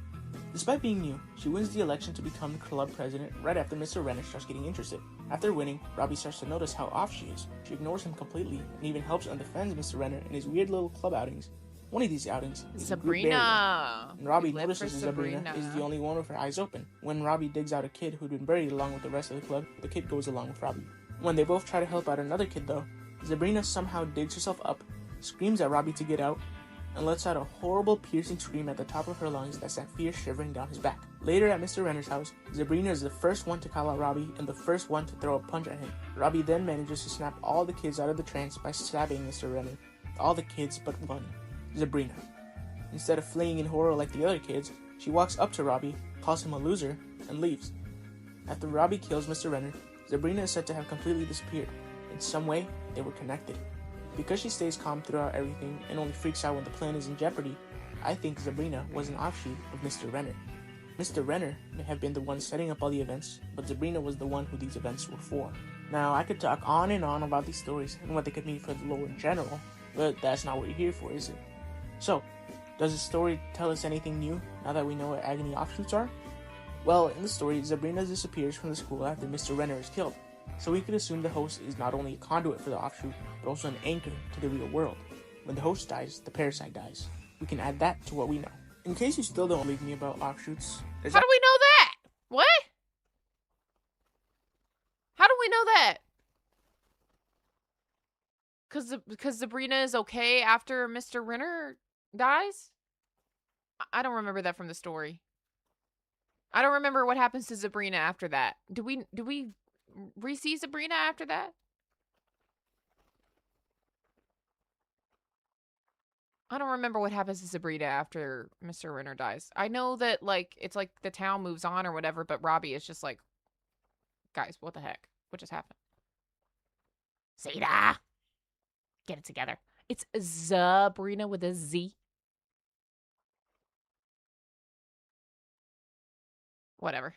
Actually a few other stories that make clear that offshoots exist. One in particular is a Fazbear Fright story in the flesh. I'll give you all a few seconds to make your MatPat related jokes. All done? Anyway, in I the wasn't Flesh, gonna! Matt is a video game developer working on the newest installment in the Five Nights at Freddy's series, Springtrap's Revenge. The fictional VR game is set in a maze with Springtrap as the main enemy. While working on it, Matt is said to have poured all his rage into the game. On The the game earth. was a repository of all his negative emotions, his agony. Matt gets angry because his own creation keeps killing him, so he punishes the AI by giving it an accelerated time frame so it experiences more in less time. Somehow though, the Springtrap spawns a new Springtrap, a literal offshoot. The new Springtrap kills the old, and spawns another offshoot which kills him. The cycle of offshoots continues for a long time until it suddenly stops. Matt investigates by playing the game and spots a dead Springtrap. He gets closer, but is stopped when he feels his act that he compares Bro, when the music was leaving, I felt so free for a moment. to getting tattooed. An injection of a black substance. And then, as you all know, Matt gets progressively more pregnant until he gives birth via cesarean section to a baby version of Springtrap. It's Matt's offspring. It's his literal offshoot. Now we know Agony offshoots can jump from one host to another. It's not the best Fazbear Fright story, but it is a story, and it fits with my theory. Sorry, I don't make the rules. Or wait, moving on to a much better story, I'll now talk about a Tales from the Pizzaplex story, Tiger Rock. Tiger Rock is essentially the same concept. In the story, a boy named Kai visits the Pizzaplex and plays a VR game. In the game, the titular Tiger Rock shows him around a futuristic Pizzaplex, but since Tiger Rock is I don't know if Tiger Rock is the same story as in the flesh. Purple, it's so true. I'm going cuckoo crazy. Like, I understand Agony and Remnant to an extent, so I don't really need this explanation. I don't understand how this is explaining it, though. Yeah, they are both, yes, you're not wrong. mimic persona, They are he both starts VR. trying to harm Kai. This goes on for a while, even making Kai think But, he's escaped. you know, like, But in it's- actuality, he's still in the VR game. All the while, he's caused pain and agony by Tiger Rock. When he does escape, as confirmed by another story, he goes back home. Before going to sleep, he sees an owl outside he thinks is Tiger Rock, when the actual Tiger Rock appears and rips his arms off, killing him. Indeed it does. I think you can already guess what I think the physical Tiger Rock is. That's right, Kai's offshoot from the agony caused by the game. Okay, I get it. I'm getting it. I'm understanding where the logic is here. He's an agony manifestation. That's what he was explaining earlier with the okay, I got it. Sorry. I don't mean to keep hitting the If you're wondering when Kai's agony got transferred back to him from the game, there's a description of how Kai feels when escaping the game. Kai, upon trying to walk out, feels like everything around him clung to him. yeah, When he Tulpa leaves, type. a gel-like sensation type thing. slithered along his arms.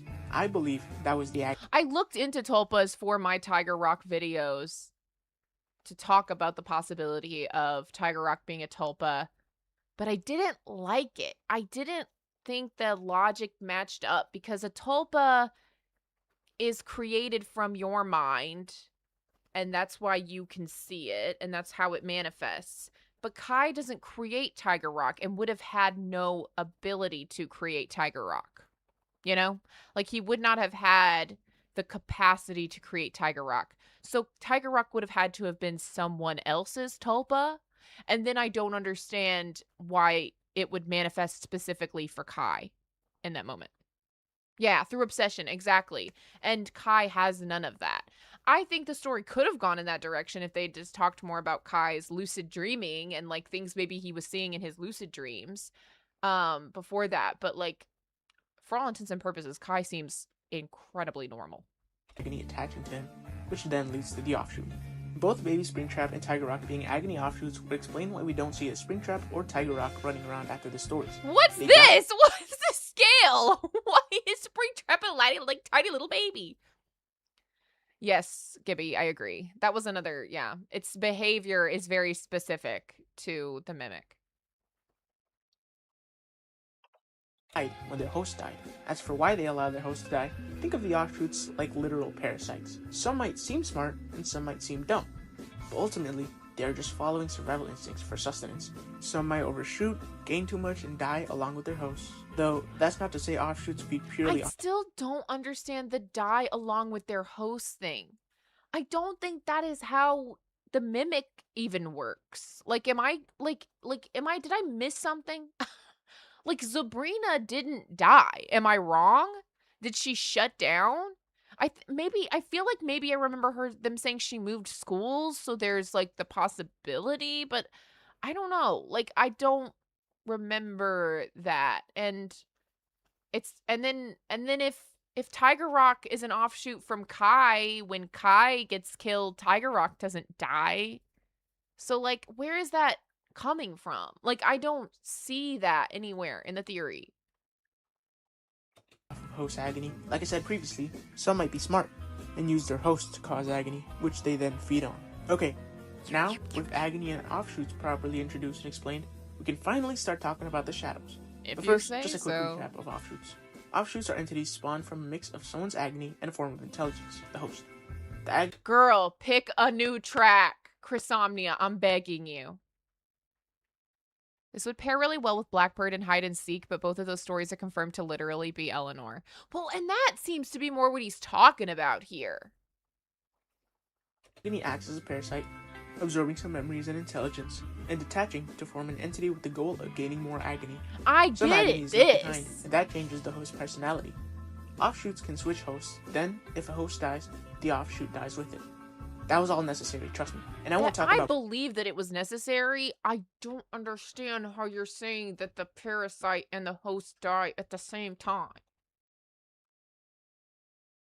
Maybe he should have spent more time talking about Eleanor, honestly. Talking about Tiger Rock didn't make sense, in my opinion. Again, I'm not trying to poop on anybody's anything. I'm just genuinely confused. This is how I would feel if I was watching it by myself. books anymore, I swear. Let's start with Shadow Freddy.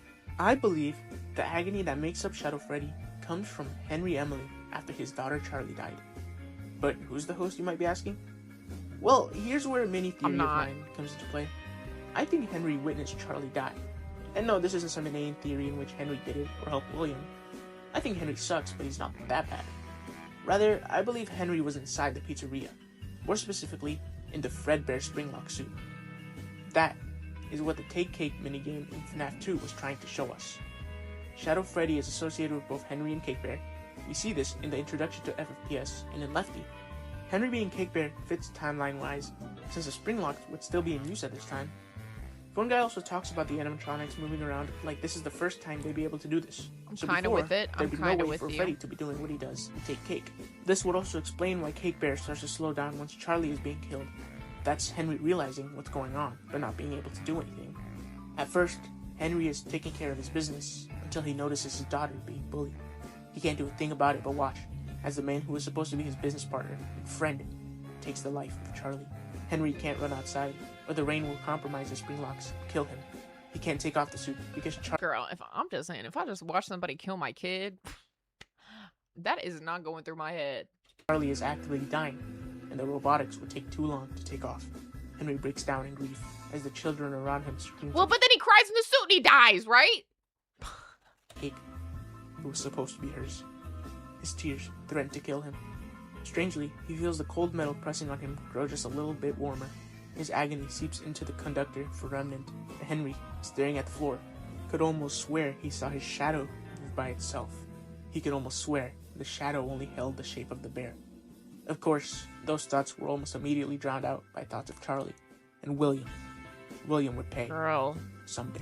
Is this song 2 minutes long? I believe that during this event, the agony attached to Fredbear's endoskeleton and manifested as a shadowy version of the suit.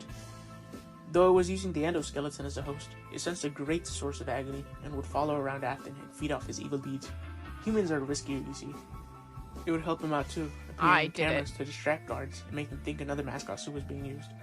Though, some agony would go missing, but I'll get to that later. In 1987, their bond would grow stronger when Afton used the that's what children. Chris Omnia is saying, yeah, Mr. Cello Rocker. Or at least that's what I'm gathering. The endoskeletons of the animatronics, the remnant, I'm so sorry, Purple. after that restaurant shut Bye, down. Zeta. So the souls, as well as their agony, would be freed. Years later, Afton would return. I have got to speed this up. I am so sorry. I get it. I understand. To the first restaurant to retrieve the remnant in order to put them in his newest location, Circus Babies. It felt a little too easy though, almost like a supernatural force was helping him. Strange. Afton would make a few rounds and collect the endoskeletons one by one, leaving the best for last. Unfortunately though, since the agony helping him was in the scooper by now, it couldn't do so again. The spirits, before they were trapped again, would corner him, and well, you know the rest. A few years later, Afton would wake up in a horror attraction. Shadow Freddy would return as well. Michael Afton got the spirits out from the underground bunker, but in doing so, unleashed Shadow Freddy. It would haunt Michael for a while, something I'll expand on in my FNAF 4 video, which will be out hopefully sooner rather than later. Now, back to the theory. This fits timeline-wise, since Shadow Freddy seems to really want to help William, but never really does so throughout the entire time he was trapped, only coming back in FNAF 3. Shadow Freddy could then either be attached to Enard or Michael, but Michael makes more sense to me, given it appears next to him in FNAF 3. Sorry, Hudson fans. Shadow Freddy's back to his usual tricks, distracting night guards to help William murder. The attraction would burn down, and Shadow Freddy, loyal to the end, would use his supernatural abilities to keep William alive so he could move on to the place he totally knew was a trap, guys. Trust him. Surely there wouldn't be another fire, right? Well, the place would burn down, freeing all the spirits, and Shadow Freddy without a host would be weakened just enough. Bro, you gotta throw this song in the ding-dang garbage trash. To die alongside William Afton, for good this time. Unless Fazbear fights canon, that is. Nightmare's lines in Ultimate Custom Night also lend credence to this theory. Moving on to Rufus Fast, or Shadow Bonnie for simplicity, who even with the same amount of appearances managed to be even more confusing than Shadow Freddy. Let me preface this by saying Shadow Bonnie is not Eleanor. She takes the form of it, but their goals are too conflicting for them to be the same characters. I believe the agony that makes up Shadow Bonnie came from What are Shadow Bonnie's goals? the missing children incident. That agony should have been Shadow Freddy's, but since there was so much of it from many sources, there was enough for an offshoot. The agony wouldn't be Mr. Telerocker, part of the problem is that I am playing the game video too fast. I'm playing the video too fast. Okay. You know, nobody's asking me for advice, so I'm not gonna give it. But I'm just gonna tell you something right now, Chrisomnia. If you're noticing that people aren't finishing your videos, I would just try out some different music. I don't know. I'll just try it out. I'll just try it out. in the separate endoskeletons, but there's one thing the children had in Because common. I want to watch. I'm losing my actual mind. They were all killed by the yellow rabbit. That's right. I believe the agony from the kids attached to the Spring Bonnie's endoskeleton and the offshoot took its form.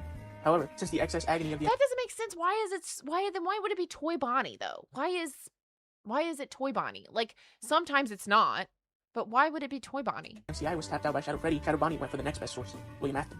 It would do this by assisting the dead kids. This would also I thought that Shadow Freddy was attached to William Afton and then Michael.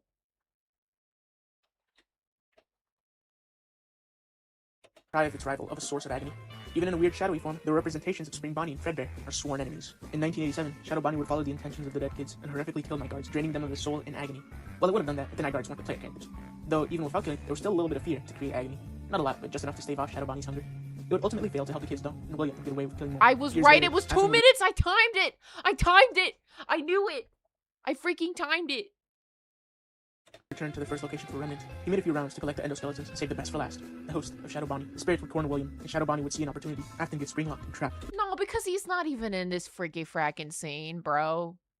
We're just saying stuff now. Now we're just saying things. I'm sorry. For years, providing Shadow Bonnie with a direct and steady source of agony for a long time. Years after that, Afton would be taken to an attraction and hunt for more victims. Though unsuccessful, Afton is freed from the attraction, but here's where Shadow Bonnie's problem It's starts. clear. It's Should Afton just headcanon. die I now, get so he it. can't cause any more death, but since Shadow Bonnie's host and Afton are intertwined, there's no way, at least not one that Shadow Bonnie can see, that wouldn't kill it too. Shadow Freddy faces a problem too. It can't kill its rival because Afton and it are trapped together and they would both die. But keeping Afton alive. I'm sorry. I'm done. I'm sorry. Chrisania, I'm done. I can't. I have one life. I'm done. I'm so sorry. I get the premise of that. The shadow... Look.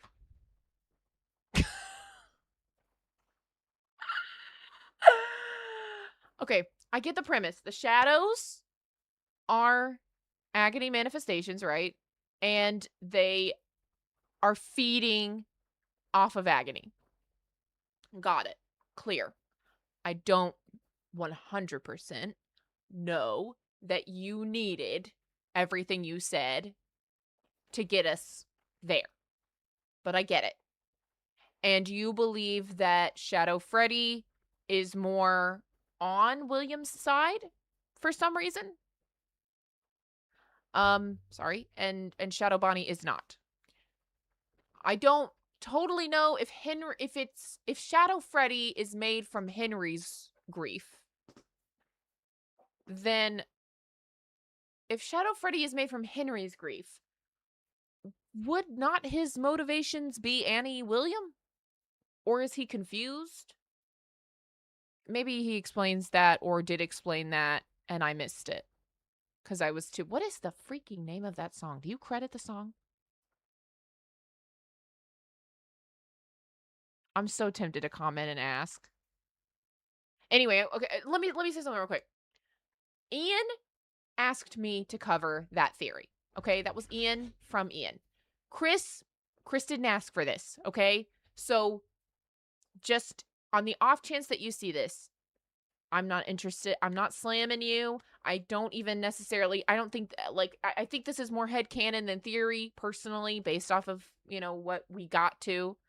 But please don't be saying anything nasty to these people. Please don't go on their videos and say anything nasty to the, like, especially him. He super did not ask for this. But, like, if you do see this, and if you're like, yikes, why are you being so harsh? Like, I really am sorry. Like, it's just a thing for me and probably some other people that the music is so loud and it's so repetitive that like I can't even listen to you anymore. And so it's just unfortunate because I super would have watched the whole video, but I just actually can't. So like I'm sorry about that. Thank you for talking about the stuff that you did talk about because I mean, hey, I love anybody talking about animatronic apocalypse, okay? It's a weird story. I like it. And other people do not want to talk about it. So, yeah, overstimulating. Thank you, Just a Guy. I think that's a very good summary of it. It's just things about this video are overstimulating. And I imagine some people can get through it, but like it's just not for me. It's super just not my vibe. And so we've got to move on. I'm so sorry. But you also didn't ask me to cover that, so I don't feel that bad about it. Okay.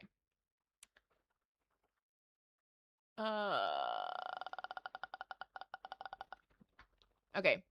Theory and whoever else recommended Burb's theory, you did not give me Burb's channel name and the name of the theory, so it's easy for me to search.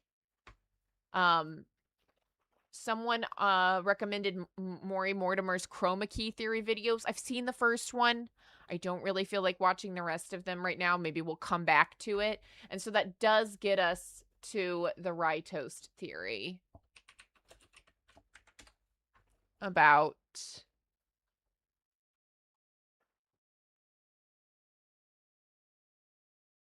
was FNAF 6 in sister location. I know it's a bold claim. Whew. Okay.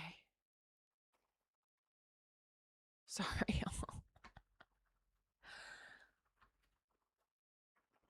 I know it's a bold claim to make, but like, hear me out. I've been thinking a lot about how sister location might be incredibly relevant very soon in Five Nights at Freddy's, as in the next game. And recently, I got 2 questions to the podcast that might show us exactly what we're going to see in that next game. And if they're right, it could shake up everything we thought we knew about sister location and what William Afton's goals for that facility were. I like this shirt. I'm living for Rye's shirt today in this video. I haven't seen this. Slices, put on your aprons and let's bake ourselves a theory. Now, I already hear some of you. For where we are in the story, why would we be going back to sister location? Well, it actually has a lot to do with what we see at the end of Security Breach Ruin. And frankly, I've talked about this plenty on the channel. So I'll be very brief, but we should, for the sake of today's video, go over it. At the end of Ruin, we see Cassie running away from the FNAF 6 location through a series of caves and ending up in a room with a scooper. Now, not every room that has a scooper is going to be the sister location scooper. And frankly, this machine looks a lot different than this machine, which I went over in this video, which and you can see right here. This is actually good. Hey! Shout out! That's us! Reason for it, but it seems likely that whatever this facility is, it was at one point the sister location bunker, and we get that from the layout we learn within Secret of the Mimic. In that game, we learn that this entire facility was built by Edwin Murray an incredibly long time ago, all a part of Murray's costume manor, and the secret experiments he was doing with the Mimic at the time. But he built the entire fake pizzeria we see in FNAF 6. I just have to say, and then I'll get it off my chest, it is still so surreal to me that anything I have said about Five Nights at Freddy's can just like randomly pop up in like a Rytos video. Like, that is freaking surreal. I will probably never make another video like that. Like, I will probably never make another video that gets anywhere near that kind of traction. But anyway. He built the But I'm excited to see about this. I'm going to go back a little bit because I was a little bit not paying attention because I got excited. And the secret experiments he was doing with the Mimic at the time. But he built the entire fake pizzeria we see in FNAF 6. He built the tunnel system that connects it to sister location. True. Because he built underground laboratories underneath what would eventually become the FNAF 4 house. This plot of land that MCM is on eventually becomes the plot of land the Pizzaplex is on. And if Yes. you look at a house on a hill, well, what does that look like besides the FNAF 4 house? And since we know sister location is underground somewhere near the FNAF 4 house, the fact that there are a series of underground laboratories right next to the house that becomes the FNAF 4 house, it all is so direct. It's basically— That's awesome, Seeker. Like, isn't that crazy? Like, isn't it crazy? Well, Unusual Carrot, your podcast, I assume your contribution to this video is the podcast question. Confirmed that this layout was reused by William. I know this is a lot to just throw out so rapidly, but all I'm trying to say is that there's a lot of precedent that FNAF 6 and sister location are connected, or are at least nearby facilities underground that were at one point connected via tunnel. Yeah, so if you yeah. see Cassie running away from the FNAF 6 location underground, and not coming above ground, but ending up in a facility with a scooper, it is pretty fair to assume that she ended up in some version of sister location. But that's old news. I've been saying that. Plenty of people have been saying that. Why might this next game that could take place at this location change everything we know about Five Nights at Freddy's? Well, with a fairly subtle and sneaky, but incredibly likely retcon. One that, in the grand scheme of things, doesn't mean we were wrong about anything, doesn't materially change anything, but recontextualizes what we thought we knew, and includes the new lore we've just received. Alright, I've teased it enough. What the hell am I talking about? Okay, I'm slowing it down a little bit so that I can pay attention, because that was all recap. Talking about the fact that only 40% of you guys are actually subscribed. Okay, so well. It's completely free to do, and it really helps out the channel. If you could just drop a sub. I do this every week. I got editors to pay. Please, if you can. Like, comment, and subscribe. It does. He's got editors? Bro's got editors now? That makes me feel so much better. I'm sorry. I'm going to pause the video a little bit just to get real for a second. Since apparently he's not getting into the video yet. Must be nice! People have offered to edit stuff for me. I have a very serious reason why I cannot allow other people to edit for me. Hi, Exploding Loaf. Welcome in. I have a very serious reason why I haven't or won't let other people edit for me, at least for a very long time. But the realest thing is that I have been beating myself up over the fact that I can't put out videos every week like I used to, because I used to be really good at it, and I think I don't know what happened. I don't know what happened. I got older and died inside a little. But I've always you're not supposed to compare yourself to other people, but I've always been how come Rye, I know Rytos doesn't have doesn't have a out of internet job, so this is their job, this is their freaking job, but I'm how can Rye have 2 and now 3 kids and still manage to put out a video every week? Well, and then it was oh, it's actually 3 videos, because it's the podcast and it's the second channel video and the main channel video, and edit stuff for Ridos and go live multiple times a week. I was how can they do that? I can't even put out a video every week and just go live twice. And how is that possible? And I was just I genuinely was beating myself up about it, and have been. It's always a thought that comes into my head. I know you are not supposed to compare yourself to other people. I'm just saying, knowing that Rytos has editors now, because for the longest time, Rye was I edit all my own videos. And so I was how do they do that and make them? How do they write them and make them, produce them entirely all by themselves every week? I don't understand. But knowing now that they have editors makes me feel a lot better. Because, oh my God, I do have a full-time job outside of this. And but I don't have kids. I don't have kids. That was something, I don't know, dude. So that, I don't know. That makes me feel so much better. I know, purple person. I know. I don't yearn for labor.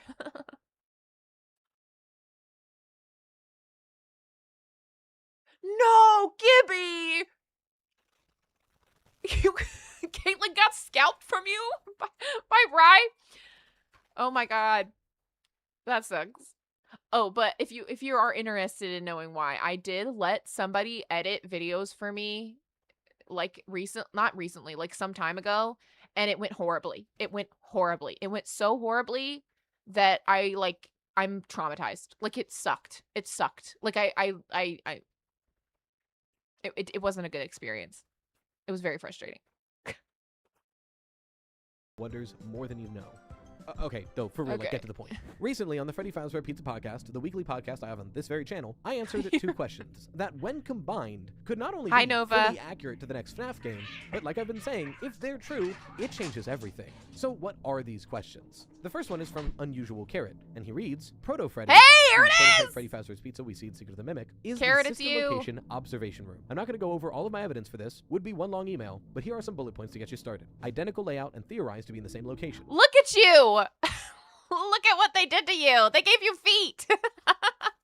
Help Wanted 2's Princess Quest being a literal direct foreshadowing, William's discovery of F10 and 4 kickstarting a base of operations, everything already pointing to Sister Location 2 being the next game. All being said, I believe it makes perfect narrative sense, having shown us the humble beginnings in Secret of the Mimic to what became of the horrors of Sister Location. In other words, this theory is supposing that the room we play in the ending of Secret of the Mimic, that prototype Freddy Fazbear's Pizza, is the same room we can see on the cameras in the Enard Night and Custom Night of Sister Location. To the point— Yeah, I already believed this, so I'm already with it. it. The private office itself is the security office F10 and 4 is inside of. And Yeah. truth be told, at first, I was not too sure of this theory. Because on one hand, there is a lot of merit to it. As is mentioned, the layout is frighteningly similar. This is the camera layout of Sister Location, and this is a top-down view of the prototype Freddy's Pizzeria in Secret of the Mimic. They both have the private office, a hallway on either side, a side room for each hallway, connected to a larger room at the top, and a vertical vent in the middle. Granted, this is not exact, I want to be clear on that. The vent isn't exactly the same, and the prototype Freddy's Pizzeria is a lot larger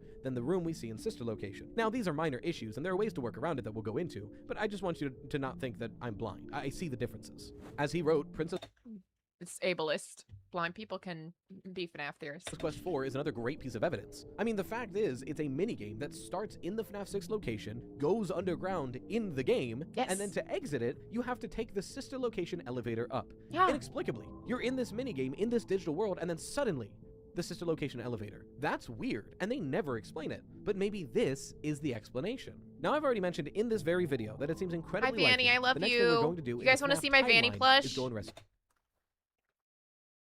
Look at her. Look at her. You need to see her. Look at her. You don't have this. This is the rarest FNAF merch on the market. And do you know why?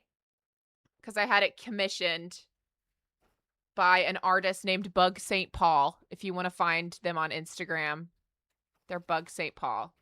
And it was supposed to be here for Buddy Month. And it took too long to ship to me. So it didn't get here for Bunny Month, so I didn't get to have my girl. But she Bug St. Paul makes clowns. So you can find clowns like this on her website. But this was a commission that I did. Kind of like Fugler, sure. But yeah, so. Ah! They're so cute. Okay. Anyway. Oh yeah, Doofus is Gibby and mine's theory. And it's true. And Theory Chum is expounding upon it.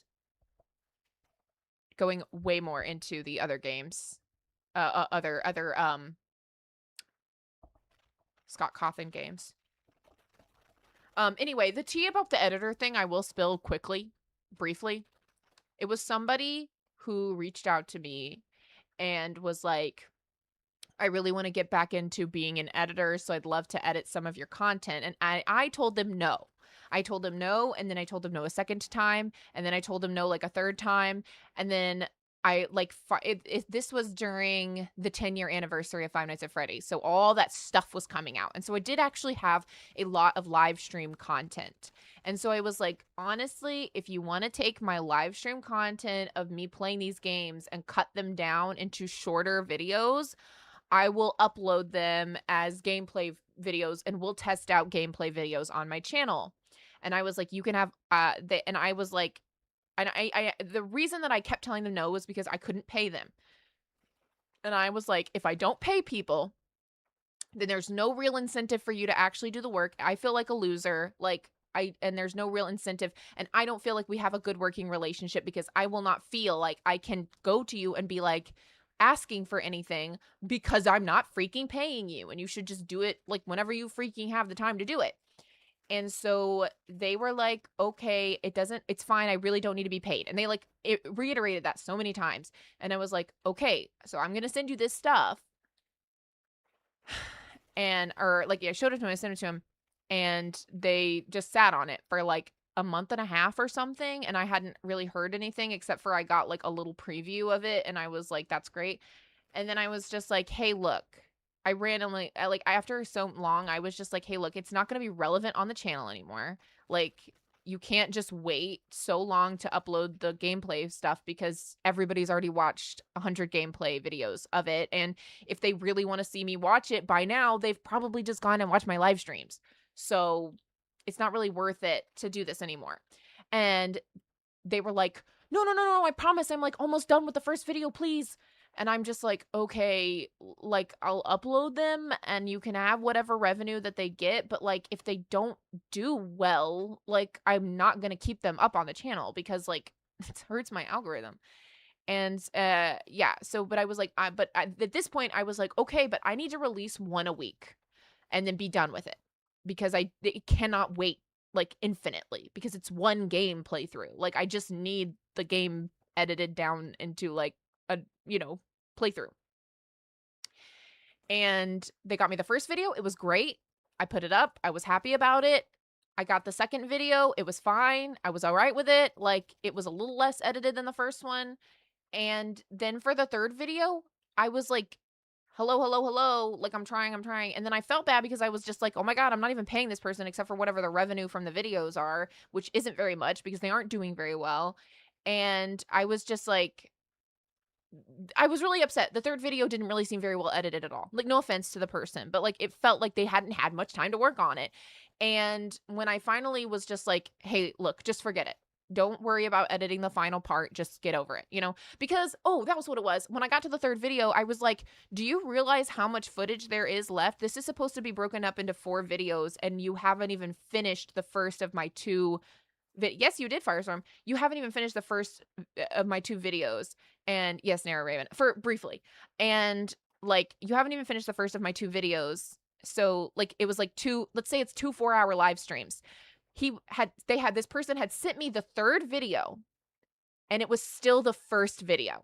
So I was like, are you going to edit down the whole second 4-hour live stream into the final part? And then they were like, oh, I didn't realize there were 2 videos. Which meant they hadn't watched them, which meant they were just editing them down in real time instead of watching through the videos and finding the highlight moments and then, shortening, editing those down. And I was like, don't even worry about making the 4th part. Just don't do it. Just don't do it. Just don't worry about it. It's not a big deal. I'm going to put on these on channel members only, and I'm just going to be done with it. And then they started weaponizing something that was really messed up to weaponize in that moment, in my opinion, and basically put me under the impression that editing these videos was a highly stressful thing for them. And I was like, well, if it's stressful, I really don't want you to do it. I think that's actually when I totally shut it down, is I was like, if you want to do it whenever time, that's what it was. My initial thing was, hey, look, I'm going to just set these to channel members only. They're really not doing well. We're not even doing it on the upload schedule that I had planned anymore. So just just make it whenever you feel like it. And I'll just put it on channel members only whenever you're done. And that's when they were like, I'm really stressed out and I'm not getting enough sleep. And if I don't get enough sleep, then my disability acts up. And so I have to get enough sleep. And so this is like really stressful for me. And I was just like, hey, look, if this is messing with your mental health or your physical health in any capacity, absolutely don't do it. It is not urgent. It's not important. It's okay. Don't worry about it. I super don't want you to do it if it is affecting you in any type of way. This was supposed to be fun. You asked me over and over to do this, and it doesn't seem like it is something that you are currently going to be capable of doing. Like, that's no shade. That's nothing like on you. Like, it just is what it is, and I need to be able to move forward. I can't have this hanging over my head anymore. It has to be done now. Like, I need to be done with it. It needs to be wiped. And then they were like, no, that's not what I'm saying. It's not affecting me. And I was just like, well, when I was upset with you, it was affecting you. You know what I mean? Like, the moment that you sensed in any way that I was a little upset about it, it became really stressful and hard for you to do it, which is, again, fine. But it seems like all of a sudden now that I'm just like, drop it. I'm done with this. We're good. We're just not going to do this anymore moving forward. All of a sudden it's like, and so it's just like, hey, look, I gave you the time frame at the very beginning, and you did not ever say anything to the effect of that's not going to be possible for me because of this, issue that I have. Like, I wouldn't have minded that. That would have always been fine. Nothing was communicated to me that was going to become a part of it. We could have changed the scope of the project, I thought I was doing you a favor. It no longer feels like I'm doing you a favor. It now feels like I have added stress to your life. So I'm taking it away now. Like, no more stress. Don't worry about it. It's not a big deal. And I was still happy to pay them the revenue from the videos that had already gone up, which was about $10. And I felt really bad about that, but that was the way that it was. And then it felt insulting, And so I was just like, So frustrated about that. And then they were like, I'm going to send you the 4th video. And I was just like, whatever you send me, I'm not watching it. So if you ever go onto my channel members page and you see the edited videos of me playing Into the Pit and then it just like abruptly stops, is because I was sent the 4th video, but I fully did not ever even open up that email to even look at it. Because I was just like, I told you to stop working on it, you know? Don't do it anymore. So it's just, I don't want people to edit my videos for me. Unless I can pay them and set a very, like, well understood timeline and say, this is what I want. I need you to send me a version that I can give corrections on within a certain amount of time before, you know, the video has to go up. It is what it is, you know? Diane, I won't be able to answer them. But yeah, so that stunk. That stunk. And it was just like, it was really sad because I really was like, that was the exact thing I wanted to avoid. You know, like I was so like, I don't want to do this because I don't want us to have a bad interaction because that sucks. Because this was someone that I knew. And I was like, I do not want this to like be something that affects our outside of this, you know, like stuff. And it totally did because I was just like now I feel like sick, you know, like I feel so frustrated because I take like my channel is my fun time, but it is my art project in so many ways. So it was just like, it felt like my art project was being messed with, you know, like it really hurt my feelings. So anyway, let's get back into the theory. That's all. You, Cassie, who was last seen around these. Let's go back a little bit. You have to take the sister location elevator up. Inexplicably, you're in this minigame in this digital world, and then suddenly, the sister location elevator. That's weird, and they never explain it. But Exactly, maybe this is the explanation. Now, I've already mentioned in this very video that it seems incredibly likely the next thing we're going to do in the FNAF timeline is go and rescue Cassie, who was last seen around these ruins, which are likely to be sister location. Add that onto the fact that I discussed here that Scott gave us a teaser for what they're working on. A sequel, specifically not a 3, a 2. So not Help Wanted 3, and realistically looking at the franchise, Unusual. it only makes sense to be either Sister Location 2, Security Breach 2, or FNAF World 2. And as much as you should always bet on FNAF World 2, right now I think Sister Location 2 makes by far the most sense. I would love that. There's all this potential lore in this area. I love that Cassie theory, was Chum. last seen in. Not to mention, like Unusual Carrot said in his email, there's way more evidence than just these 4 bullet points. Take, for example, the minigame selection of Help Wanted 2. It's unclear exactly what the minigames are. Like, in Help Wanted, we are very clear from the start this is all a VR game, but Help Wanted 2 seems to be taking place in the real world, so in that case, what are the minigames we're accessing on this computer? Are they security camera footage? Are they memories of the player?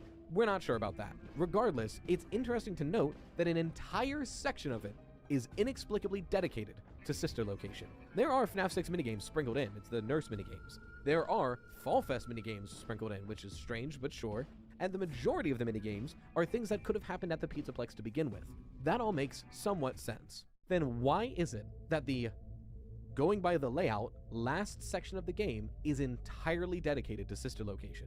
To the extreme that if you're going for a normal playthrough where you collect all the presents, the last minigame you would play if you're going in order from left to right, top to bottom, like normal humans do, the last minigame is a boss fight against Circus Baby, arguably the main character of Sister Location, and arguably the main antagonist of Help Wanted 2. I mean, hell, the game starts with a shadow silhouette jump scare of Circus Baby. I know! Why is she so present here? Why? But if this is the room connected to the private office of Sister Location, suddenly that influence makes a lot more sense. Now, admittedly, at first, one of my big hesitations with this theory was this room double dipping. The idea that this room is almost guaranteed to be the FNAF 6 fake pizzeria. I mean, when we see it in Sister Location, it's on lock. Everything inside of there is stuff you could have purchased during the Freddy Fazbear Pizzeria Simulator. And then in Ruin, we go in the rooms around this room, and there's burner rooms, rooms with these big fiery burners at the bottom, which would have been perfect for Henry and did scare. Something to lure everybody in and burn them up. So if this room is meant to be the FNAF 6 Pizzeria, which is all but guaranteed, then it can't also be the private office for Sister Location, right? That was my main hesitation when I first read this question, but as I think about it more and more, who's to say it can't? Sure, if we're just going off the layout map of Sister Location, This room is too small, admittedly. But there are ways around that. This map is anywhere from 5 years to decades later. So maybe the room was renovated, maybe not all the room was fully needed, maybe the map's not accurate. Maybe it's a small retcon. We can't not consider the possibility that it makes more sense story-wise for this to be the same room, and if the only issue is that on the cameras the map size isn't correct, that's a pretty small retcon in the grand scheme of things. And then if we go off of visuals, it fits perfectly fine. I didn't realize this because I didn't play that much Custom Night from Sister Location, to be honest, but the rooms we see through the cameras of Custom Night are already kind of pizzeria themed. The floor has check. Now what? Who in the what? Custom Night? Why? Checkered tile on it. The walls have that classic Freddy's strip along the side Why of it. would it be So it already a kind of night looks and like a not just pizzeria. Why can't it be nighttime? the same pizzeria? Night. Now, I do hear another counterpoint. If the FNAF 6 pizzeria is the Sister Location private office area, why would Molten Freddy and Scrap Baby come back? Wasn't the entire point of Sister Location that the Fun Times are so sick and tired of being stuck down here, they would do anything to get out? Why would the next place they go to be right back down to the bunker? Well, they both have proper motivation, because they both think William Afton. What the heck was that? Did you hear that? Place they go to be right back down to the bunker. Well, they both have proper motivation. Oh, feels like home. Feels like home. Feels like home. Mia, thank you so much for the 5 gifted memberships. Because they both think William Afton's down there. Circus Baby, or at that point in the timeline, Scrap Baby, is dead set on helping her father. Welcome in! No problem, Fran. If you ever re-upload that video without the music, or just send me an edit of it that doesn't have the music in it, I will finish it. I promise. Father William Afton accomplish his plans. She thinks his goal is to put everyone back together and bring them all back to life, and she'll do anything to accomplish it. Everybody say hi to Chrysomnia, please. At the ending of FNAF 6, everyone remembers the peak monologue that Henry gives at the end of Freddy Fazbear Pizzeria Simulator. But a lot of us sometimes forget that monologue starts with connection terminated for a reason. First, Elizabeth is yapping. It begins with Scrap Baby going on about how we fell right into a trap. This was all for William. William's gonna put us all back together. This was all his doing. And then she's told how misinformed she had been. But she came here willingly. She thought that William Afton was here, and part of the grand design was to get to William Afton so he can fix everybody. So then that's why she would go down there. She thinks William's down there. It's all part of the plan. She might not have even wanted to leave the bunker in the first place. She might just have wanted to seek out William Afton. Molten Freddy, on the other hand, is a bit different. But to be fair, Molten Freddy, at least from the death lines we get in FNAF 6, seems to be fairly aware of the familial relations here. You know, we get the, a big happy family, a bunch of mentions like that, I hope I'm not late to the party. And similarly, if Molten Freddy is the thing that becomes the blob, which seems most likely, then we know that Molten Freddy wants desperately to kill William Afton. Which, you know, we could have probably assumed anyway. It is kind of the Funtime animatronics that he tortured, filled with souls of kids he killed. This thing does not like William Afton. And if Molten Freddy thinks William Afton is down here, I would not doubt if that's the reason it so willingly comes. After all, Molten Freddy seems to be fairly agile in this weird, wiry form. It might be able to sneak back out once it kills William Afton now, or at least think that it can. So even if FNAF 6 and the Sister Location Observation Room are the same room, then these characters still have a reason to go down there. And this whole facility was put together by William Afton to accomplish his goals, originally, and then was reused by Henry to accomplish his goals. But we know what Henry's goals are, to put an end to all of this. And it would make sense that he found the blueprints. The question is, if this truly was a massive pizzeria that we now know that it is, what were William Afton's goals? Why would he do all of this? Well, that goes into one of the pieces of evidence from this email, and majorly into the evidence of the other email I have yet to bring up. What was that other email I received? Truth be told, this email is actually about a different question, but it's the context this person gives about their question that I want to discuss today. The question was sent in by Ginger on the Patreon, and it reads, so I've had this theory rattling around in my head for a while, that an upcoming game might reveal / retcon that Enard was the Mimic all along. We know that the first 6 in-universe games were based on some amount of truth, but could have been influenced by misinformation or creative misinterpretation, and I can see how the Mimic could have been creatively interpreted to be an amalgamation. Scare. I don't know if Rai addressed it, but I have had it. I've heard it addressed in other videos that people don't think that the outside is really the outside. But yeah, I mean, I don't know. It could have layers. Maybe you go inside, but the pizzeria is like underground or something. I don't know. Or he built the pizzeria on top of the Sister Location stuff. I don't know. I don't know. That is, I don't remember Rai addressing it in this video. Of robot parts and spirits. I would agree, Gibby, also. Rather than a complex AI endoskeleton. And to me, This is very interesting. Now, straight away, frankly, I don't fully agree that Enard could just be the Mimic. These seem like too much of a separate character. We see the Mimic in Secret of the Mimic, and we see it in Ruin, and it looks generally the same the whole time. The idea that it looked like Enard at any point doesn't super track. Not to mention, the flowchart of Enard to Molten Freddy to the Blob makes too much sense for it to be the Mimic, and then Molten Freddy came out of nowhere, and then turned into the Blob out of nowhere. You know what I mean? Like, that doesn't It's called the Tangle. I'm gonna really need the community to get on board. add up. But what is worthwhile to bring up, and what does get me thinking from this question, is to think about what the Funtime animatronics truly are. They're Are we? Yeah. If they're just going to say like they're the Mimic program, like nah. The Tangle is the official name. It's in the character encyclopedia. incredibly advanced animatronics capable of mimicking speech. But I know why people call it the Blob. I get it. I get it. I get it. I just love the name the Tangle. With exoskeletons that can morph around a bit, But and people get mad. endoskeletons that are able to move throughout the exoskeleton. There's a Mangle. Who else is Tangle? I know. I'm gonna be alone. Tangle is a green Mangle though? What? From what? From FNAF World? Am I missing something?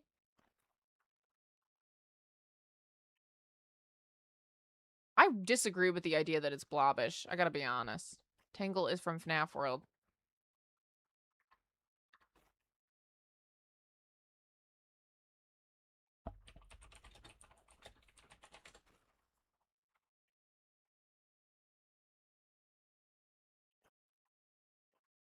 It's in the Halloween edition. Oh no. FNAF World and FNAF World Halloween edition.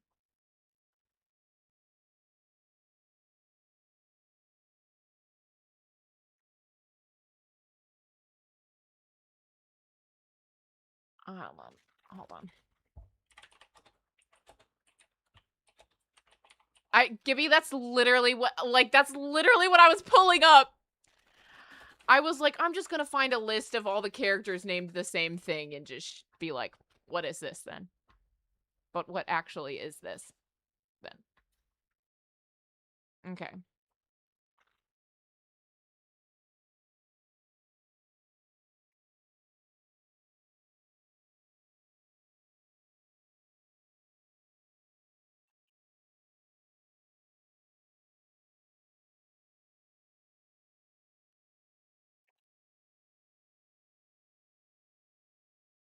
Yeah. There's also a white rabbit enemy in FNAF World.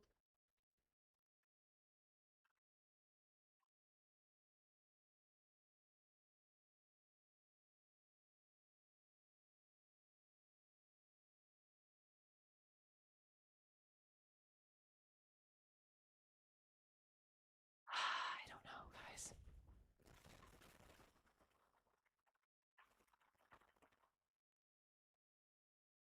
Green Tangle ain't in the character encyclopedia. I'm just gonna say that. I'm calling him Tangle. What is it in the files?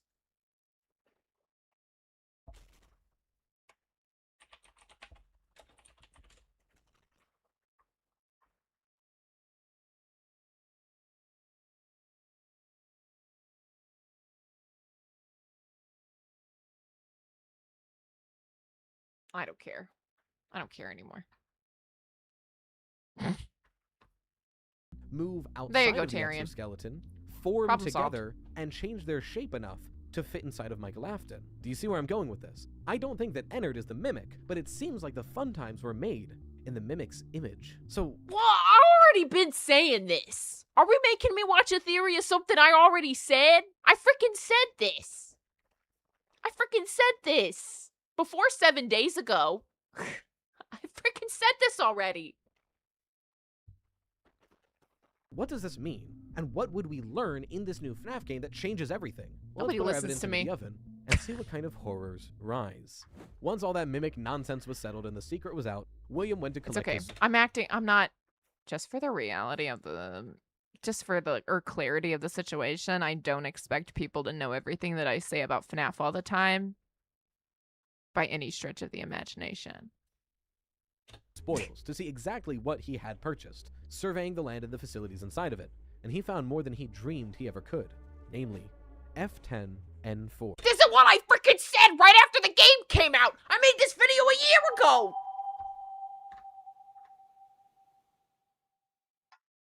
Tangle, but not that Tangle is crazy. Seemingly housed a perfect recreation of the mind and personality of Edwin Murray's late wife, Fiona. Quick aside, I know and you know that F10N4 is not a perfect replica of Fiona. F10N4 is way more robotic and servient to Edwin, but let's be real, it was the 70s. William probably didn't know the difference. Okay. Hey! Not to You know, mention the if mimic they itself. didn't get I mean, roasted in their Endoskelett- comments for that, I want everybody to take back all the weird-ass roasting, sorry for the curse, roasting that I got in my video where I freaking said that. Oh, okay, thank you, that purple person. That makes me feel better. Skeleton this strong that can fit into any animatronic suit it wants to, that can mimic any voice and personality you give it or show it, that would print money for William Afton's business. Because keep in mind, at this point in the timeline, as far as we're aware, And bro's got a wife now. Oh, my Karen. Oh, my Karen. Oh, my computer wife, Karen. That's Mimic. Or that's William when he found the Fiona, the F10N4 Mimic computer. He's like, oh, man. Now I got a computer wife. And she's like that. Ugh. killings have taken place. Sure, some employees have died because William Afton is an incredibly scummy businessman, but he's not an outright murderer yet. His main goal is probably still to have a successful pizzeria, and the Mimic seems like a golden ticket to that opportunity. So now he has F10N4, and when I talked about Tyrion, I talked about how Fiona would have Fiona existed in the 70s, hello, yes, and how in the 70s women were kind of treated some type of way, and people were like, you didn't have to bring politics into this. I don't understand why you had to bring that up. Why did you have to say that? Why would you say that about women? Because it's the 70s and it was true. She wasn't allowed to have a credit card. and this M2 endoskeleton, and needs to understand exactly how they work so he can thrive his business. So right here, William Afton sets up his base of operations, the private office, the same room that F10N4 is already in, to study the Mimic. I don't remember learn how it Carnish. works, and try to make one of his own. He leaves the Mimic in this pizzeria, the pizzeria that it already enjoys being in. I mean, think about the bad ending for Secret of the Mimic. When it catches us and kills us, it puts us into an animatronic and lights up the show, and just stares at us. I think the Mimic genuinely enjoys being in here, to an extent. And this is something that F10N4 likely knows and could have told William Afton, so he can study it from the safety of the private office. Which is why this private office is set up to observe and defend itself from the rooms in front of it. Because Literally, you're defending Tyrion, yourself literally. from the fake pizzeria the Mimic was once what the hell? housed in. My light And turned it's blue. right here that the fun times were Why developed. did that happen? William Afton was obsessed with making this Mimic. For one, like I mentioned, it prints money. But I wouldn't doubt if part of it is jealousy. We know how William Afton acts in the Girl, books when this he is realizes what that I Henry freaking Emily is a better said! inventor than he is. He becomes obsessed with Henry and tries to do what he did and fails. I'd bet Like, I'm that just William glad- Afton I'm is glad doing we're the all same agreeing. thing with Edwin. The Mimic is something William could never I'm create always a on year his too best early. day. But he drives himself crazy, trying to recreate it, trying to make his own to prove not only that he can, but that he's better than Edwin Murray. He didn't need him anyway, and his best attempt was the Funtime animatronics. Okay, unusual carrot. You said it louder. You said it so much much louder than I Ones did. that can mimic voices, ones that have set personalities, but not quite to the tier of the Mimic. At the end of the day, Funtime Freddy is Funtime Freddy, and they're not able to put on every other animatronic suit they'd want to, but they can move around a little bit. They can slither around and change their shape slightly. I mean, look at the Funtime endoskeleton. This thing looks insane. Like, we don't talk enough about how weird the Funtime endoskeletons are. Look at Oh, I Endo talked 01, about it. Endo 02. That's an That's endoskeleton. not loud. It's bare bones, it's metal plating, it does what it needs to. Is this a realistic endoskeleton? I don't know. Do I look like a scientist? No. I'm in a goddamn 10 by 10 office recording videos about FNAF theories. I don't know robotics. I love that energy! I need people to act like that What I more. do know is this kind of looks real. I don't know And robotics. this looks like insane tubing. So maybe this is why. Maybe the Fun Times are William Afton's best attempt at recreating the Mimic. And it's precisely because of that that allows them to, much later in the timeline, shed their exoskeletons and form into Tyrion. Enard.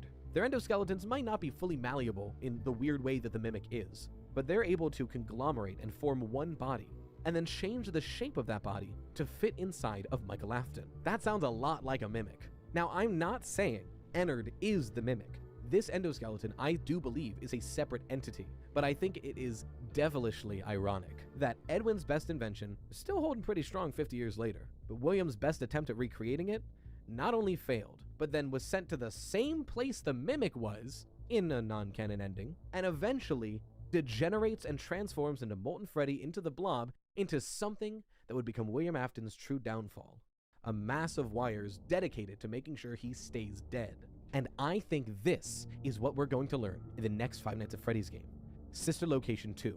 Going through the old ruins of the Sister Location bunker and seeing it for what it really is. Seeing how it was connected to the FNAF 6 pizzeria as it was all a part of that original underground facility built by Edwin Murray. Hell, maybe the FNAF 4 experiment chambers are somewhere nearby too. It's all been connected, way before child possession was involved. Well, I guess not fully, because David is a whole situation. But the remnant experiments, while they happened here, they happened much later. At first, it was just William and his obsession with not being the second best inventor under the Fazbear brand. So, that's the theory. The idea that Sister Location was much more connected to the FNAF 6 pizzeria than we ever thought, and that in doing so, William Afton was trying to recreate the Mimic, which is where he created the Funtime animatronics. It makes a lot of sense the more you look at it, and the more you look at it, the more evidence comes to light that backs up that claim, especially if our next game is going to be Sister Location 2, where we could learn all about this and finally understand why William Afton was down in that bunker in the first place. But let me know what you think in the comments below. I agree, and I said it when the game came out. I'm just gonna be a little bit butthurt. Just a little bit.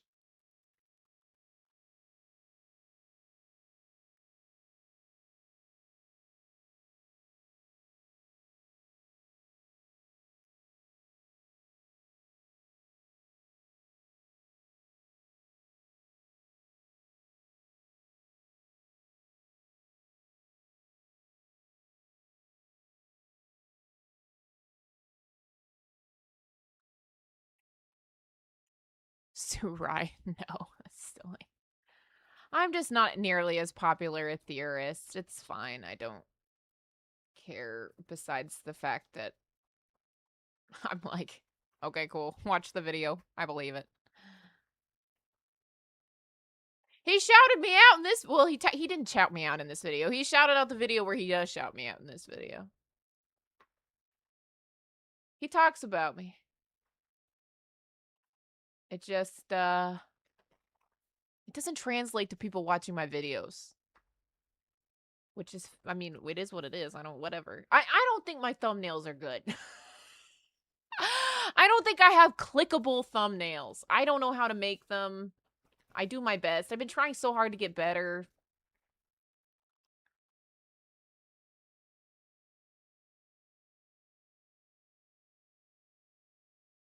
Aw, thanks, guys. I appreciate it. I don't know why I'm acting all crazy. Can I be so real? I was thinking about this literally the other day. I was like, if I did get a bunch of subscribers, if I did become like that popular, like Rye is, where Rye is at, or where T-Dreads is at, I'd freak the frick out. I'm so anxious. I would freak the frick out. I would lose my mind. Like so many times when, like literally there are so many times when I'm like making a thumbnail that I'm like, I genuinely don't want to try that hard on this because I'm actually genuinely terrified of being popular. Like I don't actually know if I want that to happen. Like I'm like, I don't know. I have like a real life and I have my real life and I'm so like, I don't know, dude. Fair enough, Val. Fair enough. Anyway, we've got a lot of videos to watch. Where are we at? We've been streaming for 2 hours. I appreciate y'all. I'm sorry. Every time I start acting even remotely insecure, I'm just like, I'm fine. I'm sorry. I'm fine. I have a complex or something. It's literally impossible to conceptualize something like 1 million views. Like, what do you mean? Exactly. Like, I'm like, I like just real talk. Like, I'm just gonna say this. Somebody in my real life, I mean, they didn't acknowledge me in a way that would have, like, scared me or anything, but, like, somebody acknowledged that they know something about me and my personal life that I was like, I was like, I don't know why I'm acting like this is shocking. Eventually someone was going to find me, but like I like that happened one time and I was just like, I'm gonna lose it. I put myself on the internet and I'm acting like shocked. But like, you know, so I get it. I don't know. It's like I was shocked that I put my face on the internet. I don't even know why I did that. I'm like, why didn't I be a PNG tuber? Why didn't I be a PNG tuber? Anyway. Let's keep going.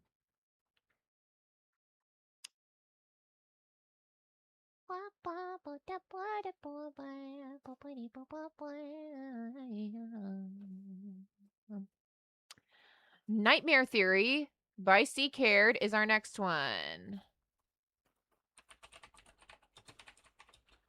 Oops, I put it in the wrong one. Girl, you better get your life together. Hi, Ciabatta. Hi, baby girl. Hi, honey. Girl. She's being kind of demanding. Look at her. Look at her. Look at her butt. Look at her butt. Look at her face. She likes being manhandled. It's like, look like I'm just throwing her around. You wanna come here? You wanna come here? You can't sit there. That's not a safe place. You're gonna turn off my laptop. I mean, my computer. Ugh, come here. You come here. Oh, my sweet baby girl.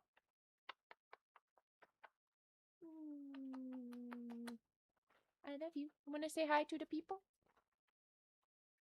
You wanna say hi to the people? Her name's Ciabatta, if you've never seen her before.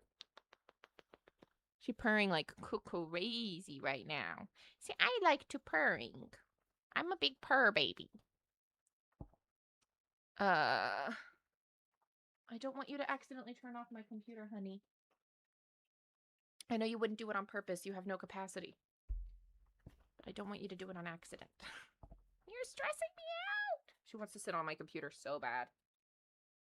And I do not want her to accidentally turn it off. Because she absolutely can access the power button. Okay. I heard. We're locking in new theory. I'm going to go ahead and like that because I can bring it up to 44 and that's my favorite freaking number. Your dream theory, MatPat. And I raise you this nightmare theory. It was all just a bad dream. Not the events of the first 3 games, but the 4th game? Entirely possible. Ultimate Custom Night's voice lines support the fact that what we see in the main gameplay of FNAF 4 is not physically happening. This time, there is more than an illusion to fear. I am given flesh to be your tormentor. She moved on if you're worried about her hitting the power button. She moved on. Actively happening.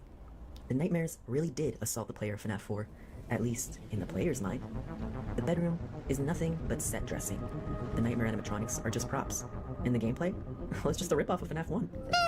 Okay, am I crazy? It is, okay, I'm not crazy. It is left ear energy over here. Yeah, you're scared. You're only coming out of the left ear. Like, there's music and ambiance over here, but the voice is only on the left ear. Okay. Well, no. The gameplay is not reminiscent of FNAF 1 on accident, nor is it like that due to laziness. This torturous show is being orchestrated with a purposeful, punishing, and relentless precision.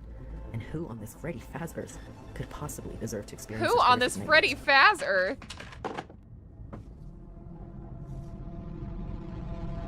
Who's that? William Afton, the man who started everything by ending everyone. William murdered at least 6 innocent children in his career, so it's quite fitting that FNAF 4's Illusion forces William to fight for his life from the point of view of a child. In the nighttime sections, he faces off against nightmarish versions of Freddy, Bonnie, Chica, and Foxy, and we know exactly why.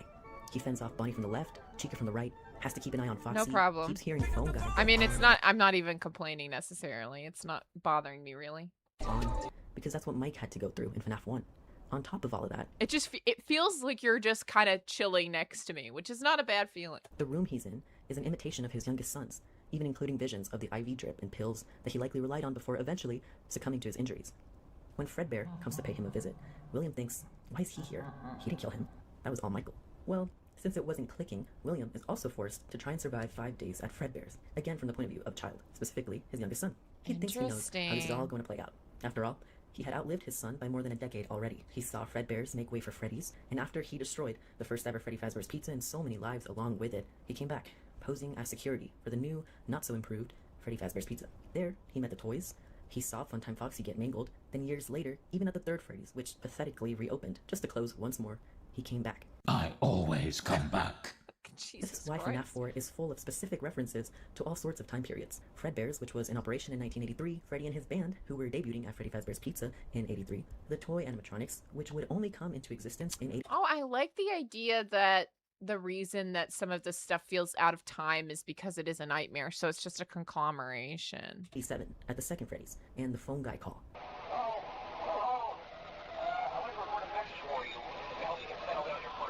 Implying that Mike's already gone and spent his nights working at Freddy's. Finally, the finger trap Spring Bonnie toy is in reference to William's Springlock death, which means that by the time William is trapped in this nightmare, everything has already happened. Well, everything except the events of FNAF 3, which take place after the Fazbear Frights team accidentally set William free from his torment. We should probably talk about who's responsible for torturing. I do think I like that. I do think I like that.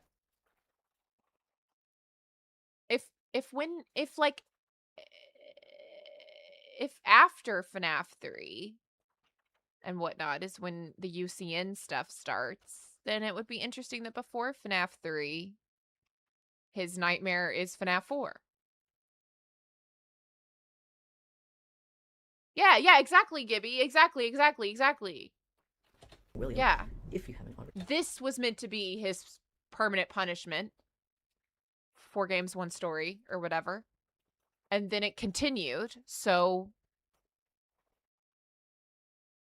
they changed the order of events, I suppose. That he guessed. Workaholic and absent father that he is, there is something William never counted on. That the victim of his first ever and worst ever murder would somehow find a way to communicate with his son the dark truth behind Fredbear's. No one believed the crying child. They laughed in his face and bullied him relentlessly due to his unfounded fear of the animatronics. But we know better. We know that there really is everything to fear about the animatronics, and it's not their fault. William is the sole reason the animatronics are so dangerous, not a glitch in their system or the absence of a proper night mode. They're designed to fail.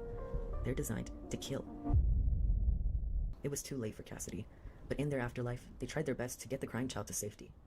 When that failed, they made a promise to put him back together. A promise that would take over 30 years and a little help to fulfill. It was all supposed to end with FNAF 3, and FNAF 4 didn't change that. If my proposed nightmare theory is correct, the 4 games all told the same story. The story of a child murderer who hid in plain sight, somehow able to escape the consequences of his actions and inactions time and time again, until the night where it all came back to bite him, when he let himself believe there no longer existed any threat left to stop him. The Follow Me sequences show William accidentally walking himself right where Cassidy wants him. It's so spooky. I love this so much. This is probably like just one of the best things Scott ever put together is this scene.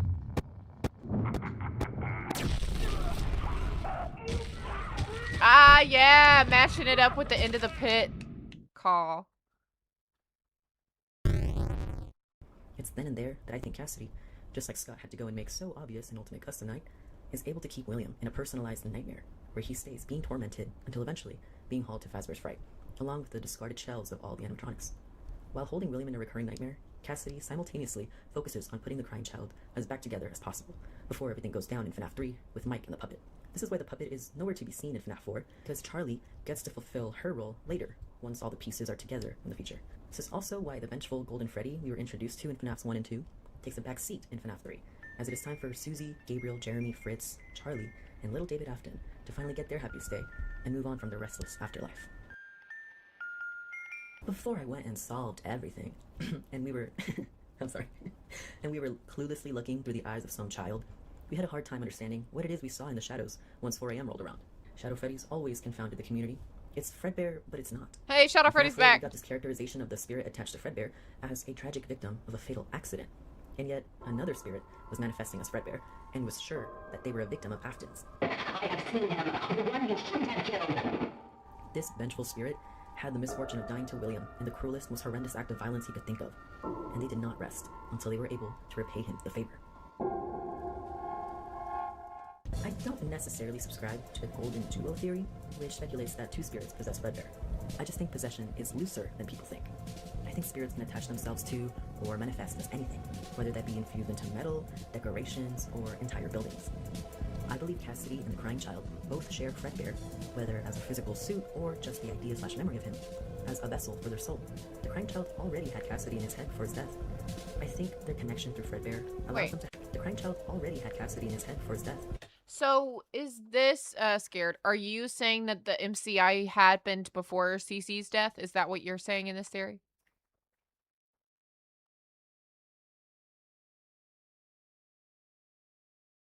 Or is Cassidy separate from the MCI?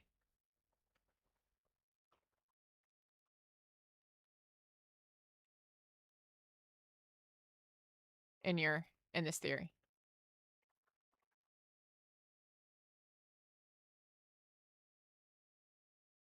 Okay. I got you. So Cassidy dies. First separate from the MCI. Then Crying Child? Am I getting it?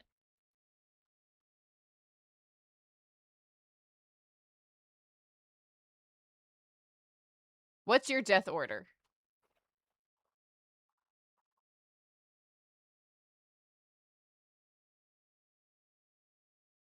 Okay. Fair enough. That's enough information. I think their connection through Fredbear allows them to have back and forth dialogue in their afterlife, like we see. I get it. I see. Or like Andrew and Jake in the Fazbear Frights novels. Those 2 actually do share a physical body as a Stitch Wraith. In their case, Andrew is a vengeful victim of Afton's, while Jake is not. But the reason Jake ends up possessing whoa. Something happened quickly. Hang on. In their case, Andrew is a vengeful victim of Afton's, while Jake is not. But... Spoilers. What is this? What is this on this day? What is this? Please consider reading the Fazbear Frights novel, The Real Jake, on your own time. It's genuinely a heartbreaking story and such a short read. To avoid spoilers ahead, simply listen to my summary and ignore my evidence. Okay. The reason Jake ends up possessing the Jake doll and sharing bodies with Andrew is indirectly his father's fault. Kind of how the Crying Child's soul persists and is intertwined with the souls of the murder victims, even though his death wasn't a murder. I had to read the text! William perhaps didn't intend for his son to end up like his victims, but ultimately, he was the one responsible.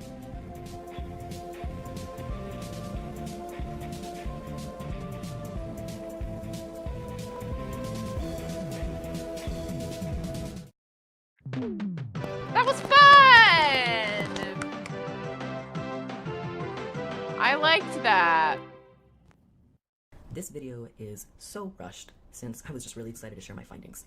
However, I have another video in the works where I'll be breaking down every FNAF location in chronological order and of course throwing in my theorized death order. Girl, this is a year old? That's crazy. Subscribe if you're interested in catching that video when it comes out. Also, this is not only my first FNAF theory, but my first video on this channel, period, so hey, thumbs up for that. If you've got any questions, comments, or concerns, please leave a comment below to share with us. That's all I have today, so until next time. Scared, it's okay. I haven't made Remnant Plex 2, and I may never at this point.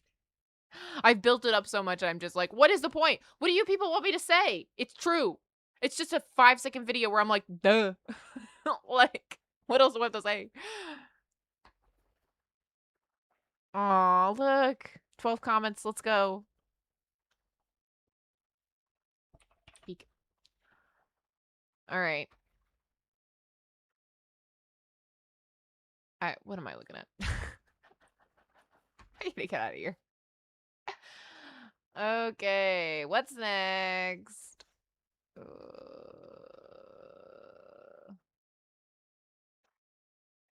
FNAF 2+4, Two Sides of the Same Story by Circus.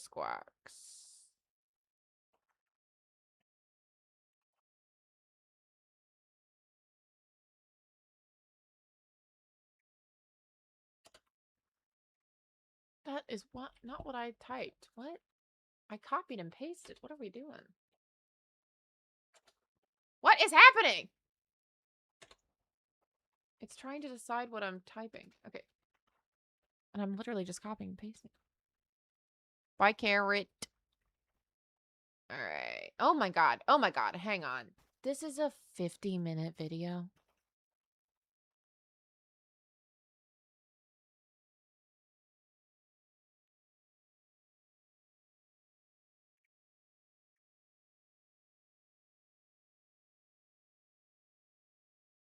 It's 50 minutes. It's 9:30 where I am at. Okay, so several months ago, someone brought up something pretty interesting on Discord that I had never...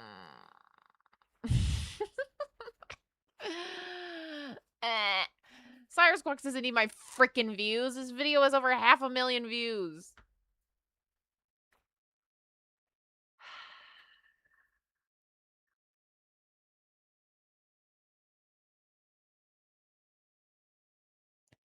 Can I start? Is there like a place where it gets into it? I'll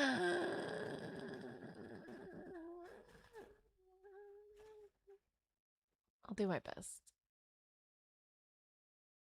We're gonna have to at least do it there. So it's like a 20-minute Frostbear pointed out a weird quirk of Phone Guy's audio. See, in FNAF 2 on night 5, when Phone Guy talks about Fredbear's Family Diner, most things say it's been closed down for a while. Except that's not actually what he says. If you listen to the actual raw audio, you can very clearly hear that he does not say it's been closed for a while. What he actually says is, we're going to try to contact the original restaurant owner. I think the name of the place was Fredbear's Family Diner or something like that. They're closed for years, though. I doubt we'll be able to track anybody down. It was closed for a while. That is a very small difference in language, but it means a lot. Been closed down for a while implies that it is still currently closed at the time of 1987. However, it was, past tense, implies that's no longer the case. In other words, whatever Fredbear's Family Diner was, it is no longer closed. Now you might be wondering what that means, but it's pretty simple when you review the overall context of the game and that phone call. Ralph specifically says they have to contact the original restaurant owner, not the original franchise owner, restaurant owner, as in this current building's owner. Freddy's 2 is Fredbear's Family Diner. That's why it's important to brought up here at all. That's the only reason it's even relevant to the storyline. Hell, this even goes back to the start of the game. The first ever thing we see about FNAF 2 in-game is that it's a vintage pizzeria given new life. However, if you think about it, Freddy's was closed 2 years ago and opened in 1983. I mean, sure, we didn't know the absolute specifics of that until later on, but would you say Security Breach, for example, is a vintage FNAF game when it's only about 5 years old now? That's about the age Freddy's would have been in 1987 to the Freddy's 2 cast. So when the newspaper says it's a vintage pizzeria, it has to be referring to something older than Freddy Fazbear's Pizza, and that's of course Fredbear's Family Diner. And of course it makes sense to talk about that in FNAF 2. Scott stated later on that he always likes to try and clarify things from prior games and prior fan questions in the later games. What was one of our biggest questions when FNAF 1 came out? That is one of my favorite little editing things, when people just make stuff roll across the screen because they want you to remember about it. That's so... I love that. What's the deal with Golden Freddy? Where did it come from? It's never named in game, so what is it? Who is it? Well, now we know that there's an old yellow suit that this weird disgruntled guy used, and it comes from an older location that used to be this very same building called Fredbear's Family Diner. You might say, why would they reuse an old building? And to that point, I would say, yes, you're right, it is weird to reuse the building like that, but also, they do this all the time in the series. Yeah, I was about to say, it ain't really weird. They be reusing stuff up in this place.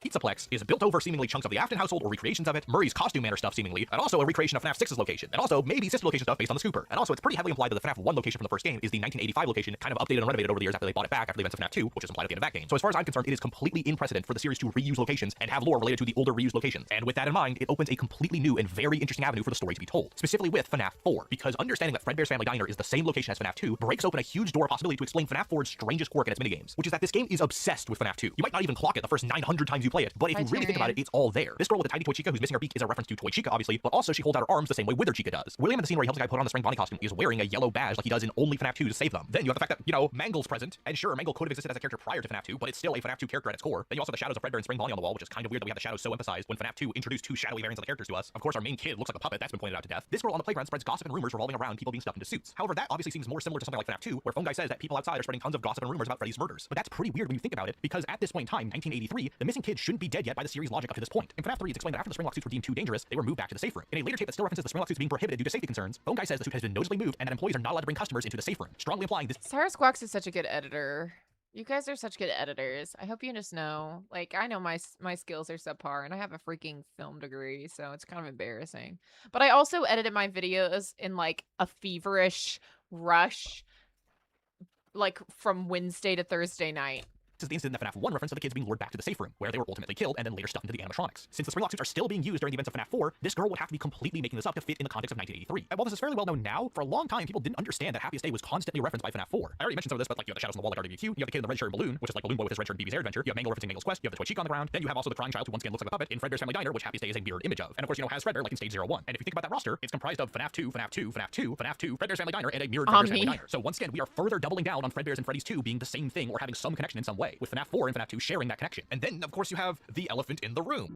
But then if you try to compare the events of FNAF 4 to later stuff, it doesn't really work as well. Like I said, there's connections to Happiest Day, but like I said, those connections themselves revolve around FNAF 2 and Fredbear's Family Diner. Any references to Springtrap or Fazbear's Fright are basically absent, along with any references to FNAF 1's plot itself. Yes, there is the kid who holds the spring body plush that he describes as a finger trap, but compared to a literally broken Mangle on the floor, that's not super explicit. If it was like missing an ear or had exposed metal feet or was like bloody because it broke the kid's hand or something like that, or was beat up and tattered, maybe that connection would make more sense, but it seems to be a completely normal plush in context. Likewise, the only thing I could even stretch to compare to FNAF 1 is the scene where the Bite bangs on his door to be let out, and maybe you could argue that connects to FNAF 1's whole like phone guy sequence where he dies in Night 4, but that's a huge stretch compared to, once again, the Bite and Mangle on the floor, which are very conscious design choices to show us. So what does that have to do with Fredbear's Family Diner being the same location as FNAF 2's? Well, already it establishes a thematic connection between the two. They are the same location and have shared history in that way. But what I think Scott was trying to explain to us with FNAF 4... Is that Zangle? I can't remember which one that is.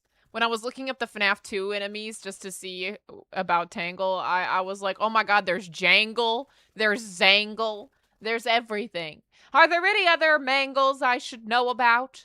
And how he wanted to tie a bunch of the story together was that Freddy's 2 was almost building over a metaphorical cursed burial ground that was Fredbear's Family Diner. That's where this original tragedy happened, and now it's coming back to bite them, quite literally. To phrase it another way, the Bite victim sort of trapped there at Fredbear's Family Diner. He is a ghost who doesn't remember or understand what's really going on in the present day, so to him it still looks like 1983 and still is the original events that led up to his death, but in reality this is all in 1987 during the events of FNAF 2 at Freddy's 2. And because of that, things from that new location that they put in or altered are affecting him in return. Take that Mangle toy on the ground before. It doesn't make sense really in context for FNAF 4. At least it wouldn't normally. It's too big to be one of the figurines that the girl on the playground was playing with, and also plushies don't have metal endoskeleton parts like full-blown animatronics would. Yet even in the context of later stuff like Sister Location with William Afton and the Funtime Foxy actual animatronic, it doesn't make sense for it to just be randomly dismantled on the floor of a bedroom complete with two heads. It should be in like a warehouse or a workshop or someplace that isn't so ordinary. Yet remember, the Bite victim's Foxy plush is missing its head. Now you might think that the older brother is wearing the head of the Foxy plush or something. Like I've seen people say that before, but all the other bullies have masks. Why aren't all the plushies missing their heads? You can even see the plushies still have their heads after the events of the Bite, depending on how literally you interpret the sequence. So what I think was actually going on in original 1983 is that this was the torn off head of the Foxy plush the Bite victim had thrown into another room by like a sibling or a brother or whoever that has now been overridden by the information of the torn up Mangle in the...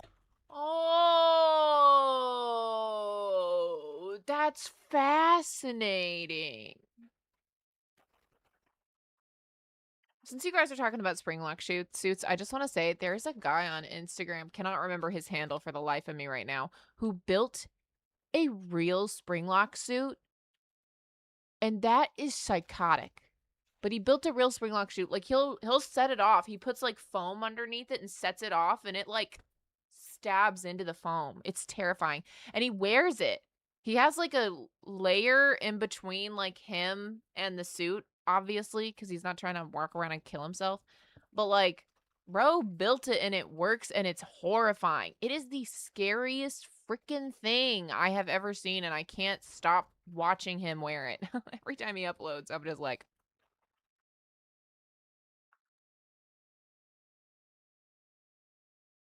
okay, well, I'm just talking about the one person I saw on Instagram do it. All right.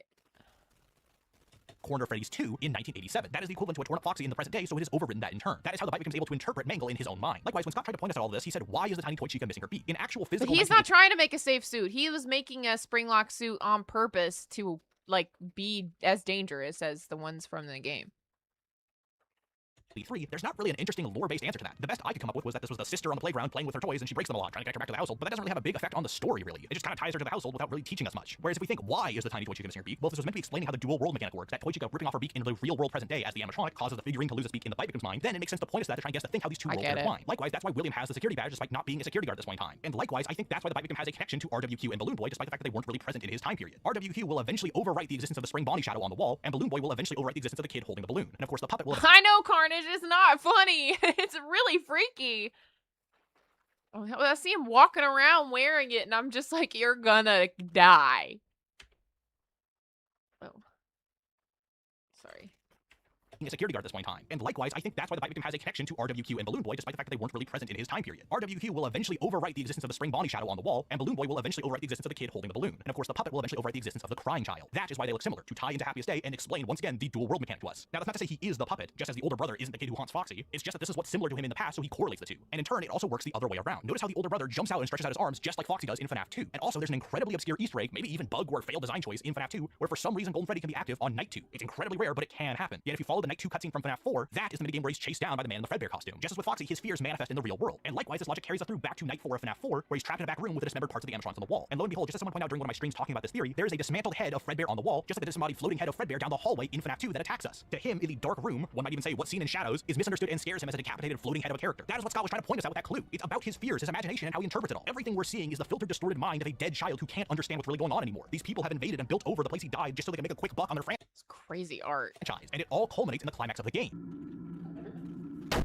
Was that the bite of 87? The reason Scott set up a second bite different from the FNAF 2 bite isn't random or just because he changed his mind midway through development. It's because this bite in the past is what causes the bite in FNAF 2. Phone Guy in FNAF 1 says the animatronics are no longer allowed to move around during the day because of the bite of 87, implying them moving around off the show stage caused the bite. And from FNAF 2's ending newspaper, we know there was some major malfunction that the toy animatronics were blamed for that caused them to be scrapped, which we can presume is related to the bite. Well, if the bite victim's fears manifest in reality, what does he see? Since we know that Mangle and Foxy are interchangeable in the bite victim's mind, likely because he can't understand the concept of new characters replacing the old ones, which causes the new characters to pick someone up and drag them over to Fredbear where they get bit. Now I say Fredbear because the Nightmare Fredbear teaser of FNAF 4 seems to say in bright text, or was it probably me? Implying we are heavily pointing at Fredbear for these teasers would still say 1987 in the source code the whole time. And that would make a lot of thematic sense with how this theory plays with the bite victim and his perception of characters. I suppose it's still possible that it's not Fredbear, but that would be my bet with how this theory was made and how FNAF 4 presents it. It fits all the checkmarks from what we know and makes a lot of sense why the public would be so terrified of the characters after this event, and they would be scrapped and blamed for malfunctions due to it. And you want to know the extra kicker about that? The bite victim died on his own birthday. Phone Guy never once references the bite of 87 during Jeremy's work week. However, he says on the final call on night 6 that tomorrow there will be a birthday party. That's meant to be the final incident before the place closes down for a while. So presumably, the bite has to happen on that final birthday, just like there was a final birthday for Fredbear's family diner. And you want to know the kicker on that kicker? This was foreshadowed by the teasers of the game that fans have dismissed for ages. People have always assumed the whole was it me or was it me 1987 and the source code stuff in the Nightmare teasers was just some kind of abandoned foreshadowing for the game being originally about 1987, then pivoting last minute to 1983. However, I don't think it was a pivot. This game is still about 1987, but it's also about 1983. Scott had to try and make 4 games into one story, and the only thing we had not seen up to this point was Fredbear's Family Diner, which obviously had to be years before FNAF 2's 1987, hence the 1983 placement, but still had to tie into its story somehow, hence the bite. You can even see this happen in Plushtrap's teaser. That teaser has both 87 and 83 in its source code. If Scott changed his mind and was like panic switching to 1983 towards the end of development, why have both? That implies to me that both years were interconnected, and that sure as hell makes sense to me given how many times FNAF 2 and 4 reference each other. As Scott said, there aren't any random Easter eggs, and knowing that this game isn't just random or arbitrary helps us understand the final important characters to the bite victim storyline. A character who I think is... This is so interesting. I think I like this. Okay, I'm glad we're watching it in 2 times speed so that I can get through it without feeling crazy. I just have to go to bed at some point. And I haven't done anything. I just came home from work and tried to get rid of my headache and started streaming. My headache is gone now, though, by the way, so it seems caffeine was the magic solution. I just wanted to say real quick. People often ask me this is unrelated to the theory. People often ask me the question, are you really always nervous? They're like, how serious is that? Are you really always nervous? And so I wanted to give you a real life moment that of just like, how does my anxiety manifest in my life? I was sitting here watching this theory and a cool breeze rushed over me and my heart dropped into my butt. And my first thought was someone has opened the door. What I'm feeling is the air from the outside and someone has broken into my house and is about to attack me. Is the air conditioning? Obviously. Like, obviously it's the air conditioning. Okay? But like when people ask me like, are you always nervous for real? That is how my brain operates. And I have to like, that thought happens. And then I go, it's the air conditioning and move on with my life. And normally when I have those thoughts like every time we stream, you know, like I have those, like pretty much every time we stream because I have a line of sight to this door, which is a door to the outside, but I don't have a line of sight to my other door that goes to the outside. So I'm like, when I'm sitting here, I'm genuinely like thinking like I don't have a line of sight to the door. So anything could happen at any time, you know? So anyway, I just wanted to give you a peer into my, like, what that is for me. Because when people ask, am I always nervous? It's like, I don't know how to answer the question. Like, I'm capable of knowing the difference between, like, reality and my brain. You know, like, just being what it is. But, like, yeah, I'm always me. Like, I'm never not me. Like, yeah, I'm always nervous because I'm always living inside of a body that carries a lot of anxiety and tension in it. Like, that's just the reality of the situation, friends.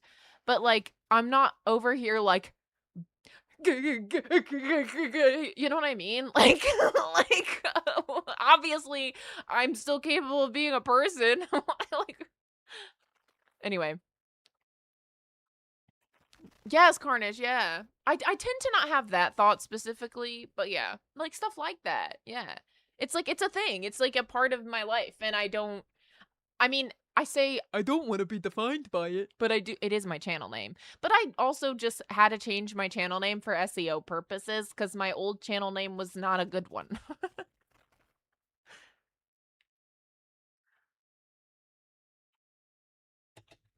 All right.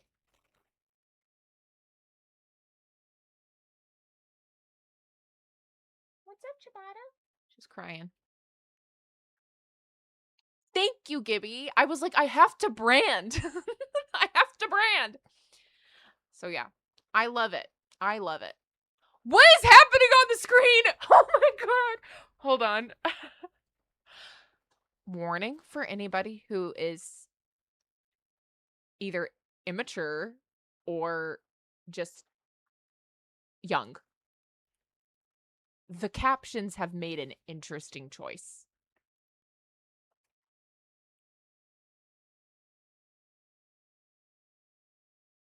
I don't think that's what he said.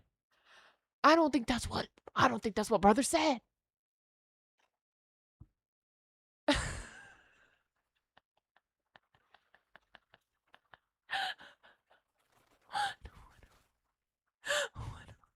What are we looking at here? What are we looking at? What?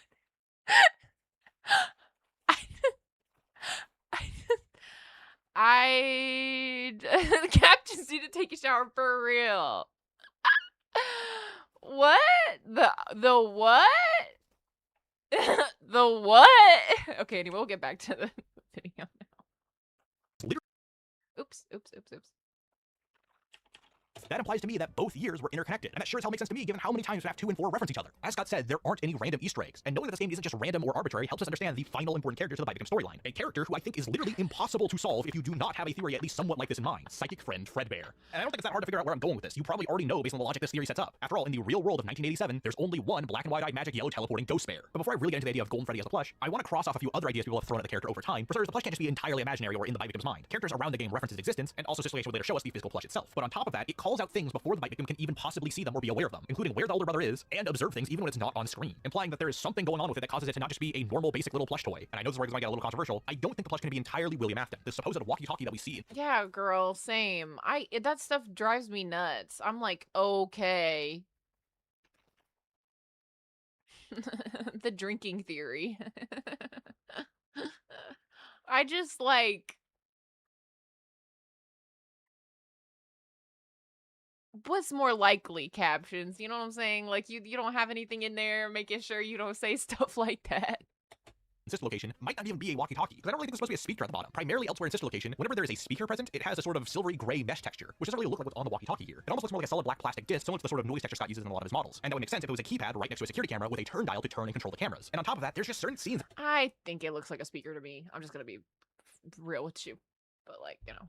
The FNAF 4 that don't make much sense with William in mind. Take that Night 2 sequence with Fredbear, for example. If William was meant to be both the plush and the man helping the guy into the spring bonnie costume, and this back room doesn't seem to have any monitors to check security cameras with, how can he know about events that are happening down the hall while the doors are closed? Likewise, how is he talking to the Victim when the Victim doesn't even seem to have the Fredbear plush here? The text just kind of appears from the heavens and tells him what to do. On top of that, this is the only time in the entire game where the plush seems to be shouting. It is using exclamation points. Can you imagine William shouting at a kid down the hall while he's helping someone put on a costume, then not doing anything about it? And for what purpose, really? Sure, you can argue that William is either trying to manipulate him or scare him into being afraid of the animatronics. That would explain certain lines of dialogue like, oh, do you know what will happen when he catches you? But then it also says stuff like, you can get past them, you can find help. Those seem very counterproductive to a manipulative and evil William. If you want the kid to be afraid of the animatronics, make him more like docile island depended on you, why tell him he can be strong and get past the characters? And if we flip the script for him to actually try to support or take care of the bite victim, why not take 2 seconds out of his day to step aside and be like, yeah, listen man, you're really freaking my kid out, I'll slip you a 20 if you just let him go by. And that 20 will be your severance check. That would fix the problem pretty much instantly. Hell, if it was a manipulation angle, wouldn't saving the kid from the scary man in the costume be the ideal way to earn his trust? However, if we flip to this being Golden Freddy from 1987, then this freak out totally makes sense. Remember, in 1987, William goes around murdering kids after he wears a yellow costume as implied by Phone Guy's calls. If everything in the real world has been sort of perverting and messing with the bite victim's memories of what happened, then there is a very real, scary threat that the bite victim could be attacked by this man in the costume. That is why Psychic Friend Fredbear is so freaked out by this occurrence. It doesn't know whether that will carry over or not, or whether it will actually hurt the bite victim. And it also doesn't know what will happen if the bite victim is killed or hurt prematurely. And even besides that, it's not like Cassidy has a great track record with men in yellow springlock suits approaching children. Also can explain what the bite victim saw. If he's seeing things that didn't really happen in 1983, but instead happened in 1987, then what he saw prior was the guy in the yellow costume killing kids. This is crazy.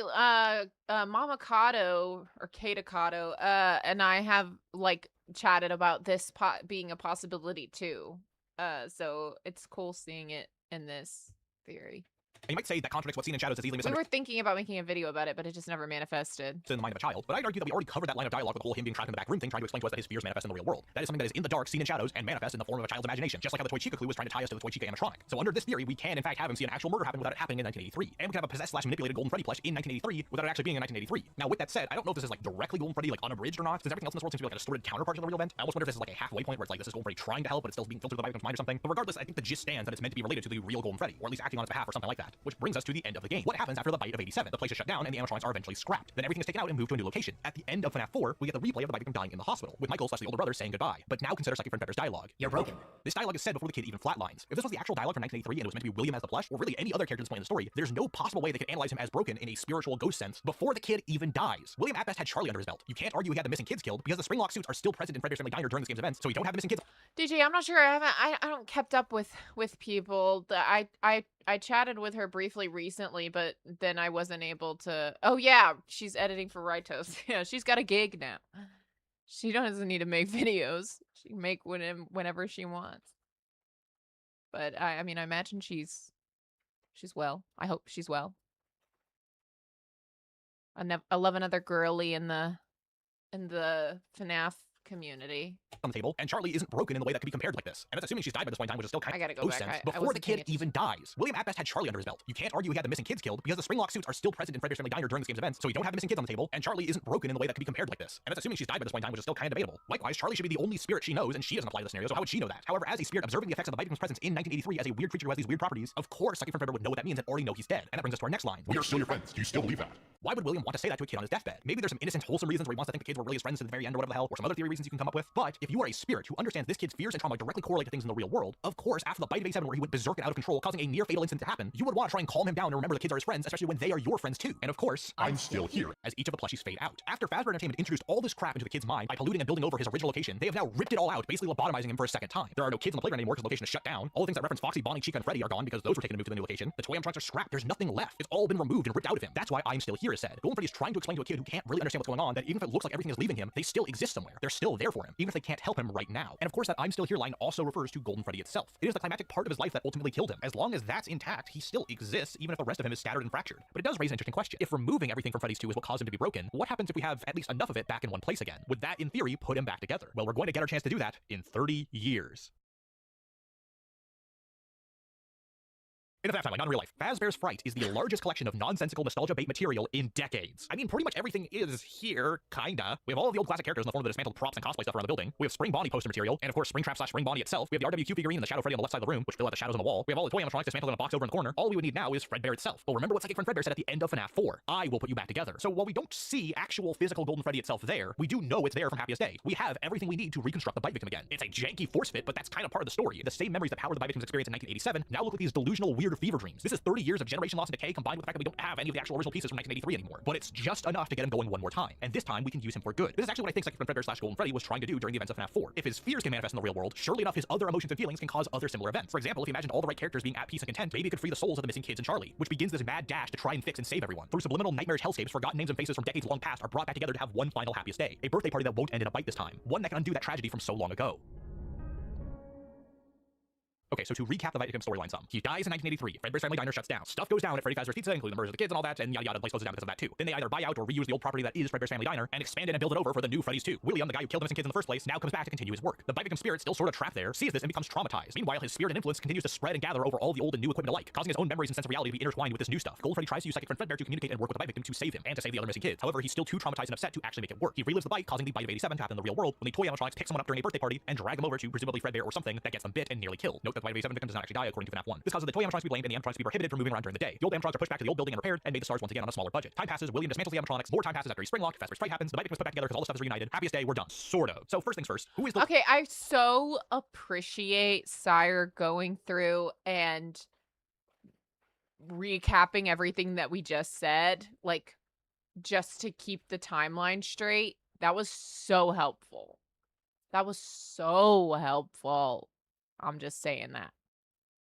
one playing through the nightmares in FNAF 4. Well, while the knee-jerk assumption would be the bite victim, that would be like saying, oh, FNAF 2 has to be a sequel because it says it's the new and improved Freddy Fazbear's Pizza. We actually theorize with the nightmare sections in mind. What can we tell about them? Well, for starters, they have to be after the bite because we see IV and equipment throughout all of the nights of FNAF 4. However, there's several other fascinating, alarming elements at play. In the bite victim's own mind at the end of the game when he flatlines in the hospital, his Foxy plush is still missing its head. However, the person who has the nightmares has a Foxy plush which is intact. On top of that, the FNAF 1 phone calls can still be heard throughout the game, specifically the one referencing the bite of 87, which would imply whoever's having the nightmares has survived past 1987, which is well past when the bite victim died. On top of that, in both FNAF 1 and 2, classic Withered Bonnie and Chica appear on the left and right respectively, whereas in FNAF 2, Freddy and Foxy appear down the center, but the things that make them go away are more like FNAF 1. Both characters in FNAF 1 are slowed down by giving attention to them, with Foxy being at his safest when he's behind curtain. And ironically, despite the fact that MatPat used the digital alarm clock as proof that this was the bite victim having the nightmares and it was all just a dream and all that, the fact that the clock goes from 12 a.m. to 6 a.m. implies that whoever we're playing throughout the nights has some sort of trauma or fear associated with surviving until 6 a.m. from 12 a.m. And there's only one character in FNAF 4 who's also in that hospital sequence, the older brother. And since our nightmare player references both FNAF 1 and 2 with his patterns, it tells us that it can't be Phone Guy. He never actually worked a night shift as a security guard in FNAF 2's location. And there's only one other named security guard who attended FNAF 1 to know those movement patterns. And you know, to hear the FNAF 1 phone call from Phone Guy. Mike Schmidt curiously knows how to tamper with the animatronics. And lo and behold, after the bite happens in FNAF 2, we have a security guard who knows how to tamper with animatronics despite it being his first ever day working there. Time flash forward in FNAF 3 and we have a new unnamed security guard. Phone Dude specifically says, I'm glad you came back another night. I promise it will be more interesting this time. This line is really loaded as it implies whoever we're playing as left because the place wasn't very interesting. However, they stay once there's a promise something interesting will happen, and once it does in the form of Springtrap, they still continue to be there. What kind of sane individual who just wants to make a quick cheap buck would leave their job when it's boring and stay when there's a murderous corpse rabbit trying to kill them? Well, given that the Fright Guard can hallucinate both FNAF 1 and 2 animatronic design, and our nightmare player hallucinates FNAF 1 and 2 elements, and we have two security guards who tamper with the animatronics actively from FNAF 1 and 2 respectively, I think we have one main character. Now, we actually can't tell the name of this character at this point in time, considering that Phone Guy in FNAF 2 states that prior employees are not allowed to be hired back if they are fired, which explains the name discrepancy between both games. Fritz Smith was fired in 1987, so he can't return. So our player character would have to use a different name when he returns in the 90s. But that also means we don't know which one is the original name. He could have used a fake name back in 1987. Identity theft. Or Mike Schmidt could be a fake name. We now know with greater context and clarity of the series that he is Mike Lafton, but we didn't know that at the time. But hey, that is 4 games, 1 story with 1 protagonist who appears in each of them. And that character is kind of interesting because while we can't do a ton of character analysis based on what we have, we can tell from the ending of FNAF 4 that he feels very guilty over the bite victim dying, and we can tell from the nightmares and phantoms that despite being incredibly traumatized by these animatronics attacking him, he still keeps putting up with it and still goes out of his way to get up close and personal with them and tamper with them, meaning our player character is trying to do something to them. But also with the burning down of Fazbear's fight implies that when Mike couldn't tamper with the animatronics like he could in 1 and 2, he just tried to burn the place down to get rid of it. That is his motive. He's trying to shut down and get rid of the animatronics. Since we see him first hired after the bite of 87, and he should know that this is the same place as Fredbear's Family Diner, I think the idea is that Fritz Smith / Mike blames himself for the bite of 87. That's why that phone. I do like this. I tend to lean in the direction that Michael is who we play as in FNAF 4. I know we just watched The Theory by Scared, where that says that it's William. And I'm not against that either. But I do like this fitting that in. Paul's what's stuck in his nightmares. He is trying to shut down the animatronics to make them docile after they went out of control. It's a simple but complete storyline that explains why we have one protagonist constantly going out of his way year after year to try and keep the animatronics at bay. So with all that said, now we get into things from after FNAF 4, which to be honest, not much actually changes. It's just a lot of clarification and tweaks like that. And of we course, were that all starts with thinking FNAF it. World. Now I know some people still Look, once again, I crashed out about Ian not knowing what DOS games were. King's Quest, VHS Choose Your Own Adventure games. So,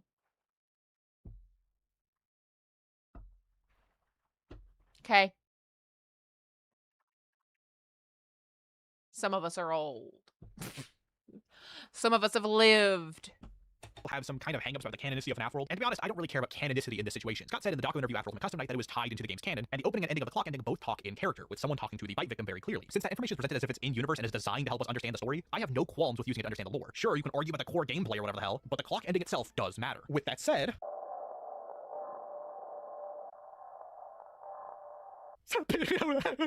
Okay, this opening sequence is incredibly on the nose when you reflect on this theory. It starts with the FNAF 2 office ambience when talking to the bite victim, implying wherever we are in this moment is equal to the FNAF 2 office in the real world. Like, this is super ham-fisted in hindsight, but fans just dismissed it assuming Scott was reusing audio assets. And then Spooky Eyes over here says everything out there has an effect in here. Since Spooky Eyes later says, I will put you back together, this implies the bite victim is already broken and the events of FNAF 2 have already happened, which explains why we are in a black void. Like I said, at the end of FNAF 4 / the end of FNAF 2, when everything is removed, pretty much nothing is left. The only reason we're able to talk to Spooky Eyes here at all is because presumably it is Golden Freddy, which holds access to the most important part left of him, that being Fredbear itself. This is, I'm pretty sure, near direct exact.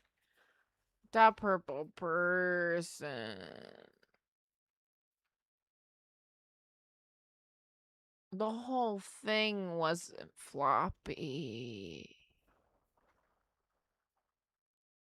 Also, most of the time, what people are thinking of when they're thinking of floppy disks were not actually floppy at all. They were very cool. The thing that predated them were the floppy disks. But what we typically think of when we're thinking of a floppy disk wasn't floppy. It's plastic.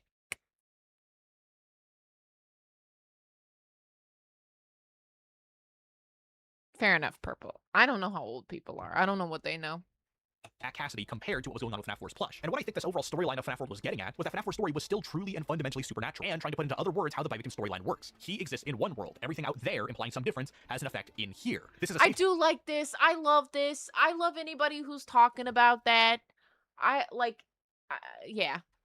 I'm sorry. It's how the bite victim storyline works. He exists in one world. Everything out there, implying some difference, has an effect in here. This is a safe place, a sanctuary. But now something has gone wrong and it can be seen here. This is trying to explain to us that the bite victim exists in its own weird sense of reality. One that is kind of just a black void nothing can interact with right now, but will eventually become the FNAF 3 minigames down the road. As Glitchbear will later explain in the game, there is no actual safe space. We've seen how the real world can completely tamper with and mess with the bite victim, but he needs to be as unafraid of everything as possible to succeed in Happiest Day. Hence why we're using this kind of mystical sanctuary terminology. Likewise, I think FNAF World was trying to explain to us how he gets from the Freddy's 2 location to Fazbear's Fright in a bit more detail. Prior to this, it just kind of something we have to assume was involved with Golden Freddy. However, with Glitchbear saying lines like we have to leave breadcrumbs for him to help him find his way, it seems to suggest that we were doing something to make it more possible for him to appear in Fazbear's Fright. And you'll notice that what we're doing through the core game is setting up all of the minigame entry points. The Balloon Boy poster, the RWQ figurine, the Shadow Cupcakes 395248, the mangled inputs. These things are breadcrumbs. They enable the bite victim to be there and progress on trying to save the missing kids. This is what Golden Freddy meant when it said it would put him back together. It's just a bunch of clarification and extrapolation teaching us how the story works. And I think the biggest mistake FNAF World had was not being even more on the nose with how this works. If we just had like one scene where the bite victim clips in and out of 1983 and 1987 back and forth really quickly or something like that, I think we would have this all solved years ago. But other than that, I feel like FNAF World's a pretty straightforward addition to the narrative. And it worked on some level. The Happiest Day connections between FNAF 4 and FNAF 3 became a lot more obvious after this game came out. It just happened that we're still missing the core mechanic that defines the bite victim. Which brings us to Sister Location, which I don't really think has much to do with the bite victim himself. I mean, yes, it does reference the whole 1983 thing, which tells us that's the year he was supposed to die, and other than that, Sister Location mainly seems to be focused on explaining the core Afton family dynamic as a whole, rather than specifically the mechanics of the bite victim. Now, you could argue and introduce the idea of William being the plush, but I already said I wasn't quite sure on that earlier, and also, I still think that even if he was meant to be the plush on some level, I don't think he's the plush all the time in FNAF 4. Like I said, there's just certain lines that cannot exist in a tangible 1983, at least if William was meant to be the same purple guy we see in these minigames. And if he's not, William, that just drives me nuts, you know? Like, I don't get it. Like, I just don't like William being the plush. Like, if true, no like. You know what I mean? If true, bad decision. Anyways, the actual time where I feel like the story sort of shifted for the bite victim somewhat came from FNAF 6. So let's step outside of the series lore a little bit to actually consider some outside factors like Scott's statements. From his first interview with Dawko, he stated that the true ending of FNAF 3 was a complicated answer. He couldn't just say it was either the good or bad ending, which gives us a really interesting implication. Obviously, Charlie is still around during the events of FNAF 6, so all of the characters can't just move on after Happiest Day happened. And since Happiest Day is the deciding factor of what changes the endings, it implies that on some level these minigames did happen. Otherwise, it would just simply be that the bad ending was canon. However, FNAF 6 does nothing to really reference them, which kind of stagnates our progression of the storyline some. How can these events be canon but not result in Happiest Day and the spirits moving on when we don't ever see them come back or happen again? Well, if instead of the kids moving on, we just mark Happiest Day as the point where the bite victim is reassembled, then we kind of solve our dilemma some. They did happen, it just doesn't do what the original ending implied it would, hence why it's complicated. It worked, but not fully. FNAF 6 provides the full ending for most of the major characters in the original storyline with Ultimate Custom Night as its epilogue. And in that epilogue, I think it's really fascinating that we have the... Can you stop, please? I don't understand what you're doing. Provides the full ending for most of the major characters in the original storyline with Ultimate Custom Night as its epilogue. And in that epilogue, I think it's really fascinating that we have the drowning ending, considering that with this theory in mind, we now have a sort of opening for where the bite victim can move on. We know from FNAF World that drowning in this lake takes us to 3 figures in a screen called Happiest Day. Since Happiest Day is tied to the bite victim at its core, that obviously implies the sequence has some connection to him. And we can still unlock it if you have FNAF World installed and do the ending in Ultimate Custom Night. It will still trigger the trophy in FNAF World even if you never started a save file for the game, implying this is the same idea as what was in FNAF World. It achieves the same trophy and ending. He also has a reason to stop and pause while the demon is tormented by his demons, considering that it is his dad being tormented here. However, at this point, now that he understands that his friends have been so horribly hurt by this man, he has a complete reason to still move on without interfering with the Vengeful Spirit's plan. So we have no reason to assume it's out of character for him to do so. He also has pretty easy access to a 3-figure lineup of characters. While characters like Charlie have a huge lineup of characters they can be connected to, and other characters like Henry only really have one, a trio of the 3 Afton kids, or theoretically we have a Loggo trio, that being once again Michael Afton, the Crying Child, and maybe Cassidy, those all make some level of sense, depending on who your preferred Vengeful Spirit is and how you Oh my god, I've literally never considered that... Okay, get that out of here. I've literally never considered that this is Michael and this is Elizabeth and Crying Child. Thank you, Scott. I appreciate that. I've literally never considered that this is Michael and his younger siblings. I don't even know that that's what Cyrus Squawk's saying that. That's always been your interpretation? I don't know, dude. I barely even pay attention to this in general. I've always just seen it connected to, like, will care, you know? But I love that. Okay, I get it. I never did. I'm sorry. Candy! Hi! Welcome in. Guys, can we not be on my butt right now? No, I didn't think of it.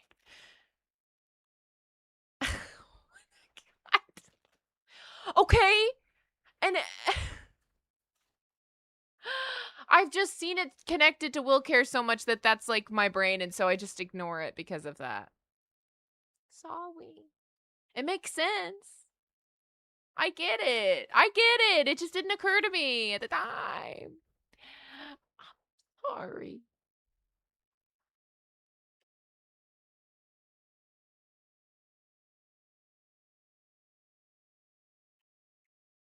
Oh, well.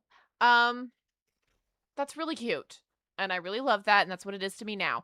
Well, okay, we're all saying, like, my interpretation. This, in and of itself, does it give, it's hard to see the, I mean, like, look, here's the problem is, they made William look too much like Mike. They shouldn't both be like that. I just think it's cute. I was excited. It's not like I was like, guys, I've got something to say that's crazy and you're never gonna imagine it. Like, he's saying it. Of characters. While characters like Charlie have a huge line of characters they can be connected to, and other characters like Henry only really have one, a trio of the 3 Afton kids, or theoretically thank you, Just BKZ, for being a member for 22 months and for the 10 gifted memberships. Depending on who your preferred vengeful spirit is and how you interpret the story. And even if you want to argue Red Bear is Cassidy, well then that narrows down our trio of silhouettes even more. The only trio Cassidy has ever been a part of is the Logbook trio. If you pair them with missing kids, that's 5 or 6 characters, 7 if you include the bite victim. If we were to assume this is 3 specific people moving on, they're literally the 2 only other characters Cassidy has interacted with, which still gets us to this being the ending for the bite victim. Oh, and obviously on the topic of the whole Logbook trio thing, another really interesting clue in the survival logbook is this single incredibly missable line. Was your favorite ride the carousel? The one present in FNAF 2. Further rubbing in our noses that the bite victim storyline has some connection to Freddy's 2. Now with that said, the logbook does introduce one minor wrinkle to the connections between the bite victim and Golden Freddy, which is Cassidy saying does... Yeah, I've seen the wings thing as well. Before I keep playing this, I'm gonna let the gifts go through, just because I know they are making a noise that might be distracting. But yeah, I've seen those interpreted. I just like, maybe I've come across it and I didn't know. Like, maybe I came across it and I didn't pick up on it. But, like, I don't know. I don't think about that scene a lot. I gotta be honest. I don't really think about that specific ending of FNAF World very much, because I've been way too focused on OMC being Doofus the Dinosaur. And that's all that matters to me, and that's all that should matter to you. I'm being funny. I'm making a joke.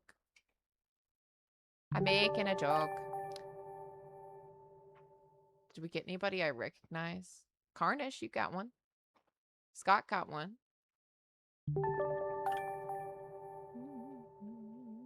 I feel like I've seen Mabel in here before. Rosie, I've definitely seen in here before.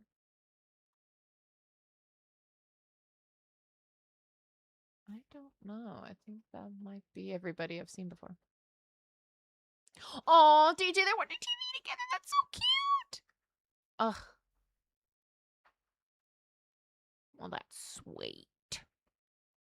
Well, I mean, obviously it's what I believe now. So, if nothing else, I've been convinced of that.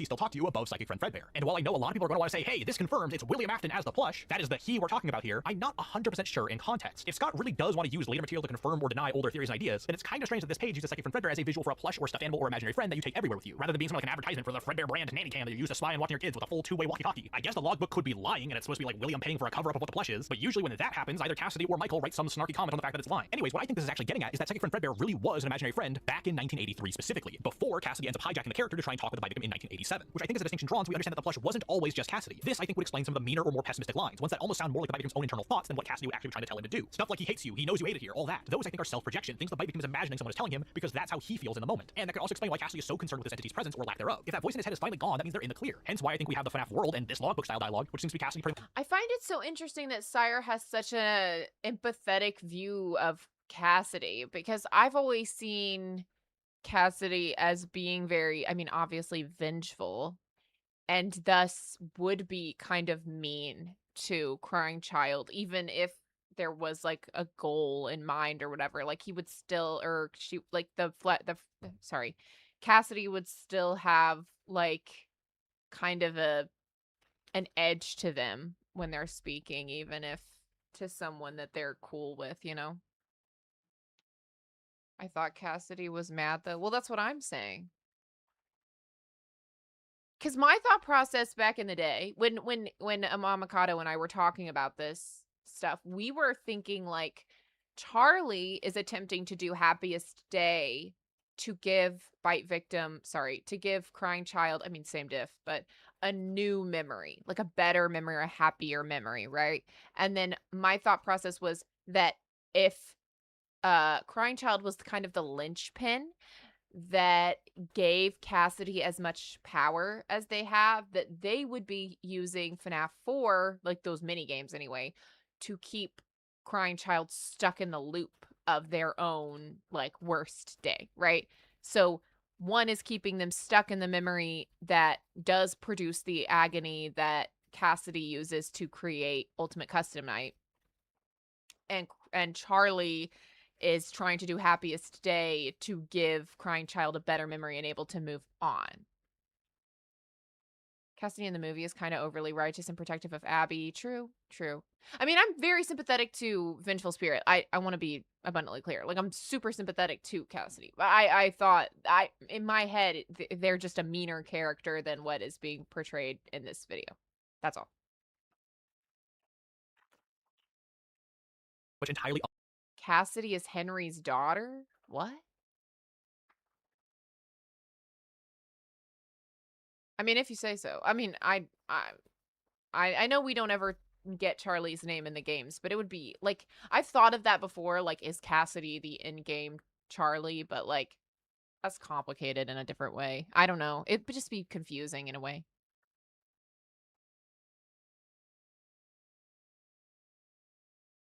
Uninterrupted, which I think is a logical progression if the idea is that he'll no longer be afraid of all the characters by the end of his storyline. Maybe if you really still want to push William as the plush, you can say that he was the plush back in 1983 as someone watching things through surveillance. However, if that was the case, I do raise the question, why draw such a connection between Cassidy and the Bite Victim and show us a history of the two interacting, along with showing us that Cassidy is directly aware of the Bite Victim and his past, if they did not have some connection to the major character he interacts with, who looks and behaves just like Golden Freddy does. Now, there are some other interesting things in the survival logbook, but a lot of my thoughts on those things are a lot more ranty and don't really fit the time or pace or really topic of this video very well, so I'm going to try and move on to stuff after the survival logbook. I'm sure there's some arguable connections in Fazbear's Fright, but after the release of Secret of the Mimic, I find the integration of the short story lore so messy and hard to work with that I'd rather just work with material that's more easily tied into the game continuity, such as The Week Before, the direct prequel to FNAF 1 following Phone Guy, aka Ralph, which seems to give us our final cameo of the Bite Victim in terms of our current releases. That being in the form of a few different lines, such as Ralph referencing the Bite of 83 and how weird it is that there was a Bite of 87 that came later down the road, but also in one specific death scenario, Ralph types in 1983. The phone he's using then replays audio from the Bite of 83, which ends up carrying over into reality temporarily and causing some animatronic to bite him. In FNAF 6, interestingly enough, Henry's dialogue implies that audio stimuli can be sort of provoking for various animatronics and spirits. So what I interpret from this is that the part of the Bite Victim attached to Fredbear was sort of triggered into an aggressive, violent state because of that audio being replayed. It basically poked the sleeping bear that is the Bite Victim, and much like what happened with the Bite of 87, Ralph is killed by Fredbear, or at least put into a fail state where he's severely injured, which doesn't really teach us much new as much as it explains various information in absolute definitive terms. There is now no arguing the Bite Victim didn't die in 1983, which then puts in perspective how weird all the in FNAF 4 really is. And honestly, for the most part, I feel like that's where the series was pretty much done with revisiting the Bite Victim. However, there's one final thing I want to talk about, and it's an answer to what's in the box, or at least what was in the box up to FNAF 4. Over the course of FNAF 2's Custom Night, every time you beat a challenge, you collect various items. 4 of them are pretty obvious collectibles, those being Freddy, Bonnie, Chica, and Foxy plushes. However, the last few that are specifically collected together are much more interesting. A toy Bonnie figurine, a Balloon Boy figurine, a cupcake, a microphone, and a Golden Freddy plush. Now, that last one already has some subtle implications that this place might have more ties to Fredbear's Family Diner, like maybe this is old stock or manipulated stock or something like that. But remember what Scott described the box as in his post about FNAF 4. What's in the box? It's the pieces put together. Well, what do we have here? We have Freddy, Bonnie, Chica, Foxy, Golden Freddy, the lineup of Happiest Day, as well as Balloon Boy, who triggers BB's air adventure, a toy Bonnie figurine, which will later turn black into the RWQ figurine from FNAF 3, and a cupcake, which much like the RWQ figurine, will turn black and become the shadow cupcakes we need to collect to start up Chica's minigame. The Golden Freddy figurine can also serve as a callback to Psychic Friend Fredbear, but more importantly, it also ties back to 395248. The last one isn't very obvious, but you get this microphone from playing the night Fazbear Fever. And lo and behold, in FNAF 3, the arcade cabinet that triggers the Mangles Quest minigame has Freddy on top of it, which is worth noting that not all arcade cabinets in FNAF 3 have Freddy on. A lot of them have Bonnie or Chica or other random imagery. They might argue that we're missing the puppet/Happiest Day itself, but it also also might be a reference to the fact that in FNAF 3, every minigame other than Happiest Day can only be triggered on the right night. However, Happiest Day can be triggered at any time. FNAF World also drew the distinction that only the first 5 minigames actually needed setup. We never do anything in FNAF World to trigger Happiest Day or enable it like we do the others, implying there's something different about that one from the others. These contents are the box. It's the items that set up the minigames for FNAF 3, the sequence that puts the bite victim back together. Fritz seems to be Michael / the older brother. Some things are best left forgotten for now. I think Fritz, that being Mike, brought these items with himself when he was a security guard in FNAF 2 and unloaded each of these items, with these items then coming back around again during the events of Fazbear's Fright, where Mike seems to be the protagonist again. OMG, it's like in the movie where Vanessa uses the items in her lucid dreaming. What did I just do? Hello? If the box is him put back together, and these items happen to appear in 2 specific games, one before he was broken and one when he was put back together, it would make sense that they are the items of the box. They had to be forgotten for some time until they were relevant again. And on top of this evidence, we know the box was supposed to be opened during FNAF World, where we set up the same minigames these things all correlate to. Maybe you could argue it isn't perfect. Personally, I would like if there was more of a direct Mangle reference, but it seems more than plausible enough to me. And this set of items would even explain why Scott was so concerned about revealing what was in the box. Remember, the fandom was completely confused when FNAF 4 occurred. If he just revealed the box without any explanation and showed us all of these items that specifically came out of FNAF 2's plot, the fandom would be convinced the events occurred in 1987, completely screwing up his storyline that he set up for all of the games in total. As Scott put it himself, would the community even accept it that way? There would be complete confusion and disarray, so he had to do more, create more to explain it better. He couldn't just end it the way he wanted it to anymore. So then we got our physical main human protagonist confirmed from sister location, as well as the date that FNAF 4 actually happened in, originally before the recycle of 1987. But then that left the open door that was Enard and Baby that had to be cleaned up by FNAF 6, which was such a different plan from the original 1 through 4 storyline that revealing the box almost became pointless to a degree. We had pretty much figured out that the bite victim was related to Happiest Day, which I think Scott might have considered good enough. And at a certain rate, the box just couldn't live up to the hype anymore. The urge to really explain the whole dual worlds mechanic to us was kind of over as the series moved on to bigger and better things, and so it was never really revealed. And that's exactly how Scott describes the history of the box. In the first documentary, Scott said that the box's contents did in fact change over time, which I think both literally and figuratively happened here. The box. What are you saying, Scott? That's the thing, they had to be specific and they weren't? Like in the movie or here? What are you saying? I don't really understand what you're saying. I'm sorry. Crying Child can't be the receiver of Happiest Day because his role is to find the mini games after they're set up in FNAF World. Yellow Eyes tells him so in the clock ending. I don't know. I'm sorry. I guess. I don't know. Who is the receiver then? Cassidy? Is that your counter? Golden Freddy Happiest Day being available in FNAF 3 plays into that. What? Golden Freddy Happiest Day being available in FNAF 3 plays into that, since it means the Golden Freddy kid is sitting around feeling sad the second the game begins. What? I don't think I get it. I'm sorry. I'm sorry. I'm sorry. I'm sorry. I'm sorry. This content's literally changed, as in the toy Bonnie figurine literally became RWQ, the cupcake literally became the Shadow Cupcakes, the Balloon Boy figurine became the Balloon Boy poster, the Freddy microphone was replaced by the Freddy arcade cabinet, and the Fredbear plush became the Fredbear minigame. But also the content of the box could have easily changed as new things needed to be explained when tying back to FNAF 4, or just in general. And in the second interview, Scott said that he pretty much lost track of what he would even do with the box anymore in the current storyline. We have just shifted so much from that original context. And if he did randomly just drop it someday, I doubt most fans would pick up on what he was getting at with it. At least if they didn't understand the full theory and context, which hopefully you and I finally do now with this video. Are there some points where I'm still a little skeptical of certain ideas or concepts? Yes, but I do definitely think there is something at play here with the whole FNAF 4 dual world storyline. And even if my specific interpretation of things is off, we can refine it to figure out what the game was getting at. So with all that said, bye. Bye. He's so great. Fun. Okay. Well, hey, you know, cool. I'm not really against any of that, I guess. Yeah. I don't know.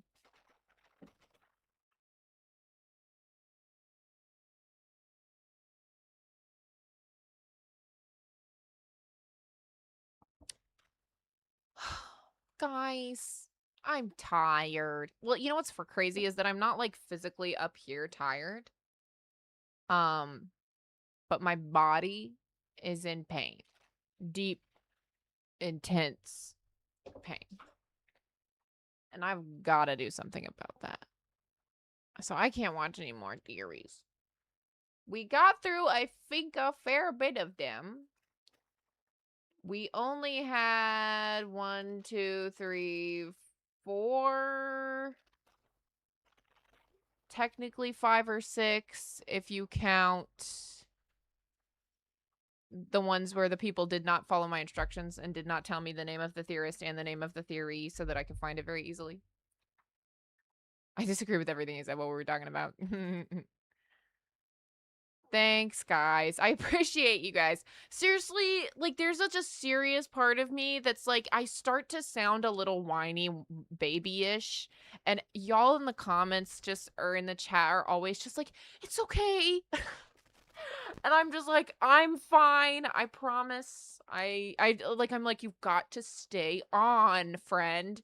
Because I hate when you guys worry about me. It stresses me out. I mean, like, not in a bad way. Like, you shouldn't, like, whatever. It means you're empathetic and kind people. That's good. But I'm just like, please don't expend any of your energy on me. Please, for the love of all good that's good in this world. Thank you, Bombani. That's fun. Yes, we got to a lot of these. If you want, I can come back and we can watch the rest of them. I'm fine to do that. I don't know when we would. Maybe on Sunday or something I could just pop back in and we can just watch the rest of them. I need to drink water. I've had 64 ounces of water today, so it's just a pretty hydrated girly if I do say so myself. But yeah. Hopefully, if we covered your theory and you're watching this and I had anything negative to say, I hope you know that, like, if there's a certain level of it that's just giggles, and there's a certain level of it is that it just might not be for me. That does not mean that it's not good or that you should be dissuaded from continuing your craft. I cannot watch my early theories. I cannot watch my early theories on this channel. They are so embarrassing and cringy to me. My voice is cringy to me. I'm so cringe to myself in my old videos. So there's that. And I mean, like, look, there's a backlog of stuff you never will see. This channel has existed for a long time, and I've deleted a lot of videos. It used to be an AMV channel. It used to be an anime music video channel with a bunch of grainy, ugly footage. And it was, or pixelated, ugly footage. It was bad. So this channel used to be slop. This channel used to be garbo. I used to get 50 views a video. I gotta unprivate those. Let me see what, here. You guys you want to take a trip down memory lane? I can turn my brain off for that. Let me go to my studio. Oh my god, Chibata, she just bumped me. Did you see her? Did you see the force with which she bumped me? We're at 15,600 subscribers as of today. That is nuts. You guys are so crazy. The cat just jump scared me. Yeah, well, she freaking freaked me out too. Girl, don't turn the computer off, please. Okay, thank you. Your heart actually leapt? Oh my god. This used to be a pay when I was in college. I uploaded to this channel. I fully like doxed myself, and I've deleted all that stuff. Well, I've unlisted. It's privated. Let's go date oldest. One of my lyric videos that is still up is Lullaby by Amanda, because it's like one of the few versions of that are still up. Do we want Sailor Moon or Vampire Night? God, this is so deeply embarrassing. I don't know. I have to check these to make sure that there's no identifying information in them. Also, the music is definitely going to get copyrighted because it is just... Oh, God, they are tragically ugly. Oh my god, is my name at the end? How deeply embarrassing. My old YouTube name is at the end of these. Oh god, I don't know if I want you to see that. I don't know if I want you to see that. Let me look at the other one.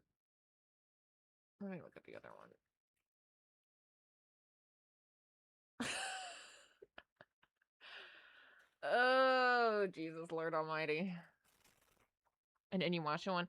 I deleted a lot of them.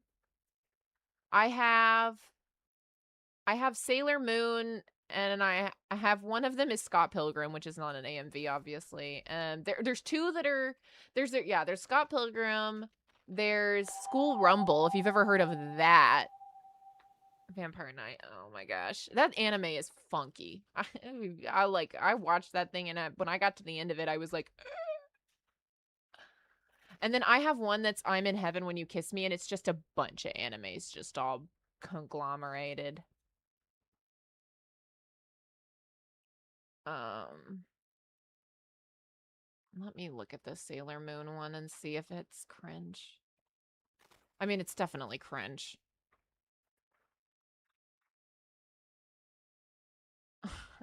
rights to a Carrie Underwood song. Who am I?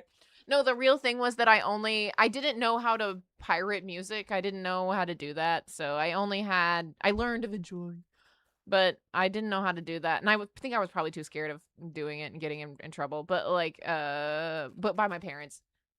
So I just need to know when I need to cut the video off. Okay, we can't get all the way to the end because I swear to God, if you see what my old channel name is, I'll be so deeply embarrassed. I'm like, there's a disclaimer like, I don't have the rights to this anime. Girl, we know. I'll tell you that right now. We know. Okay. It has 1 like, this video. Okay. This is gonna get copyright claimed, so on the playback, the people will not be able to see this. This is just gonna be for you guys. Let me do the sign off for everybody who wasn't here live. Hey everyone, thanks so much for watching. The stream is gonna end now. If you wanted to see the rest of it, you should have been here. Okay, bye.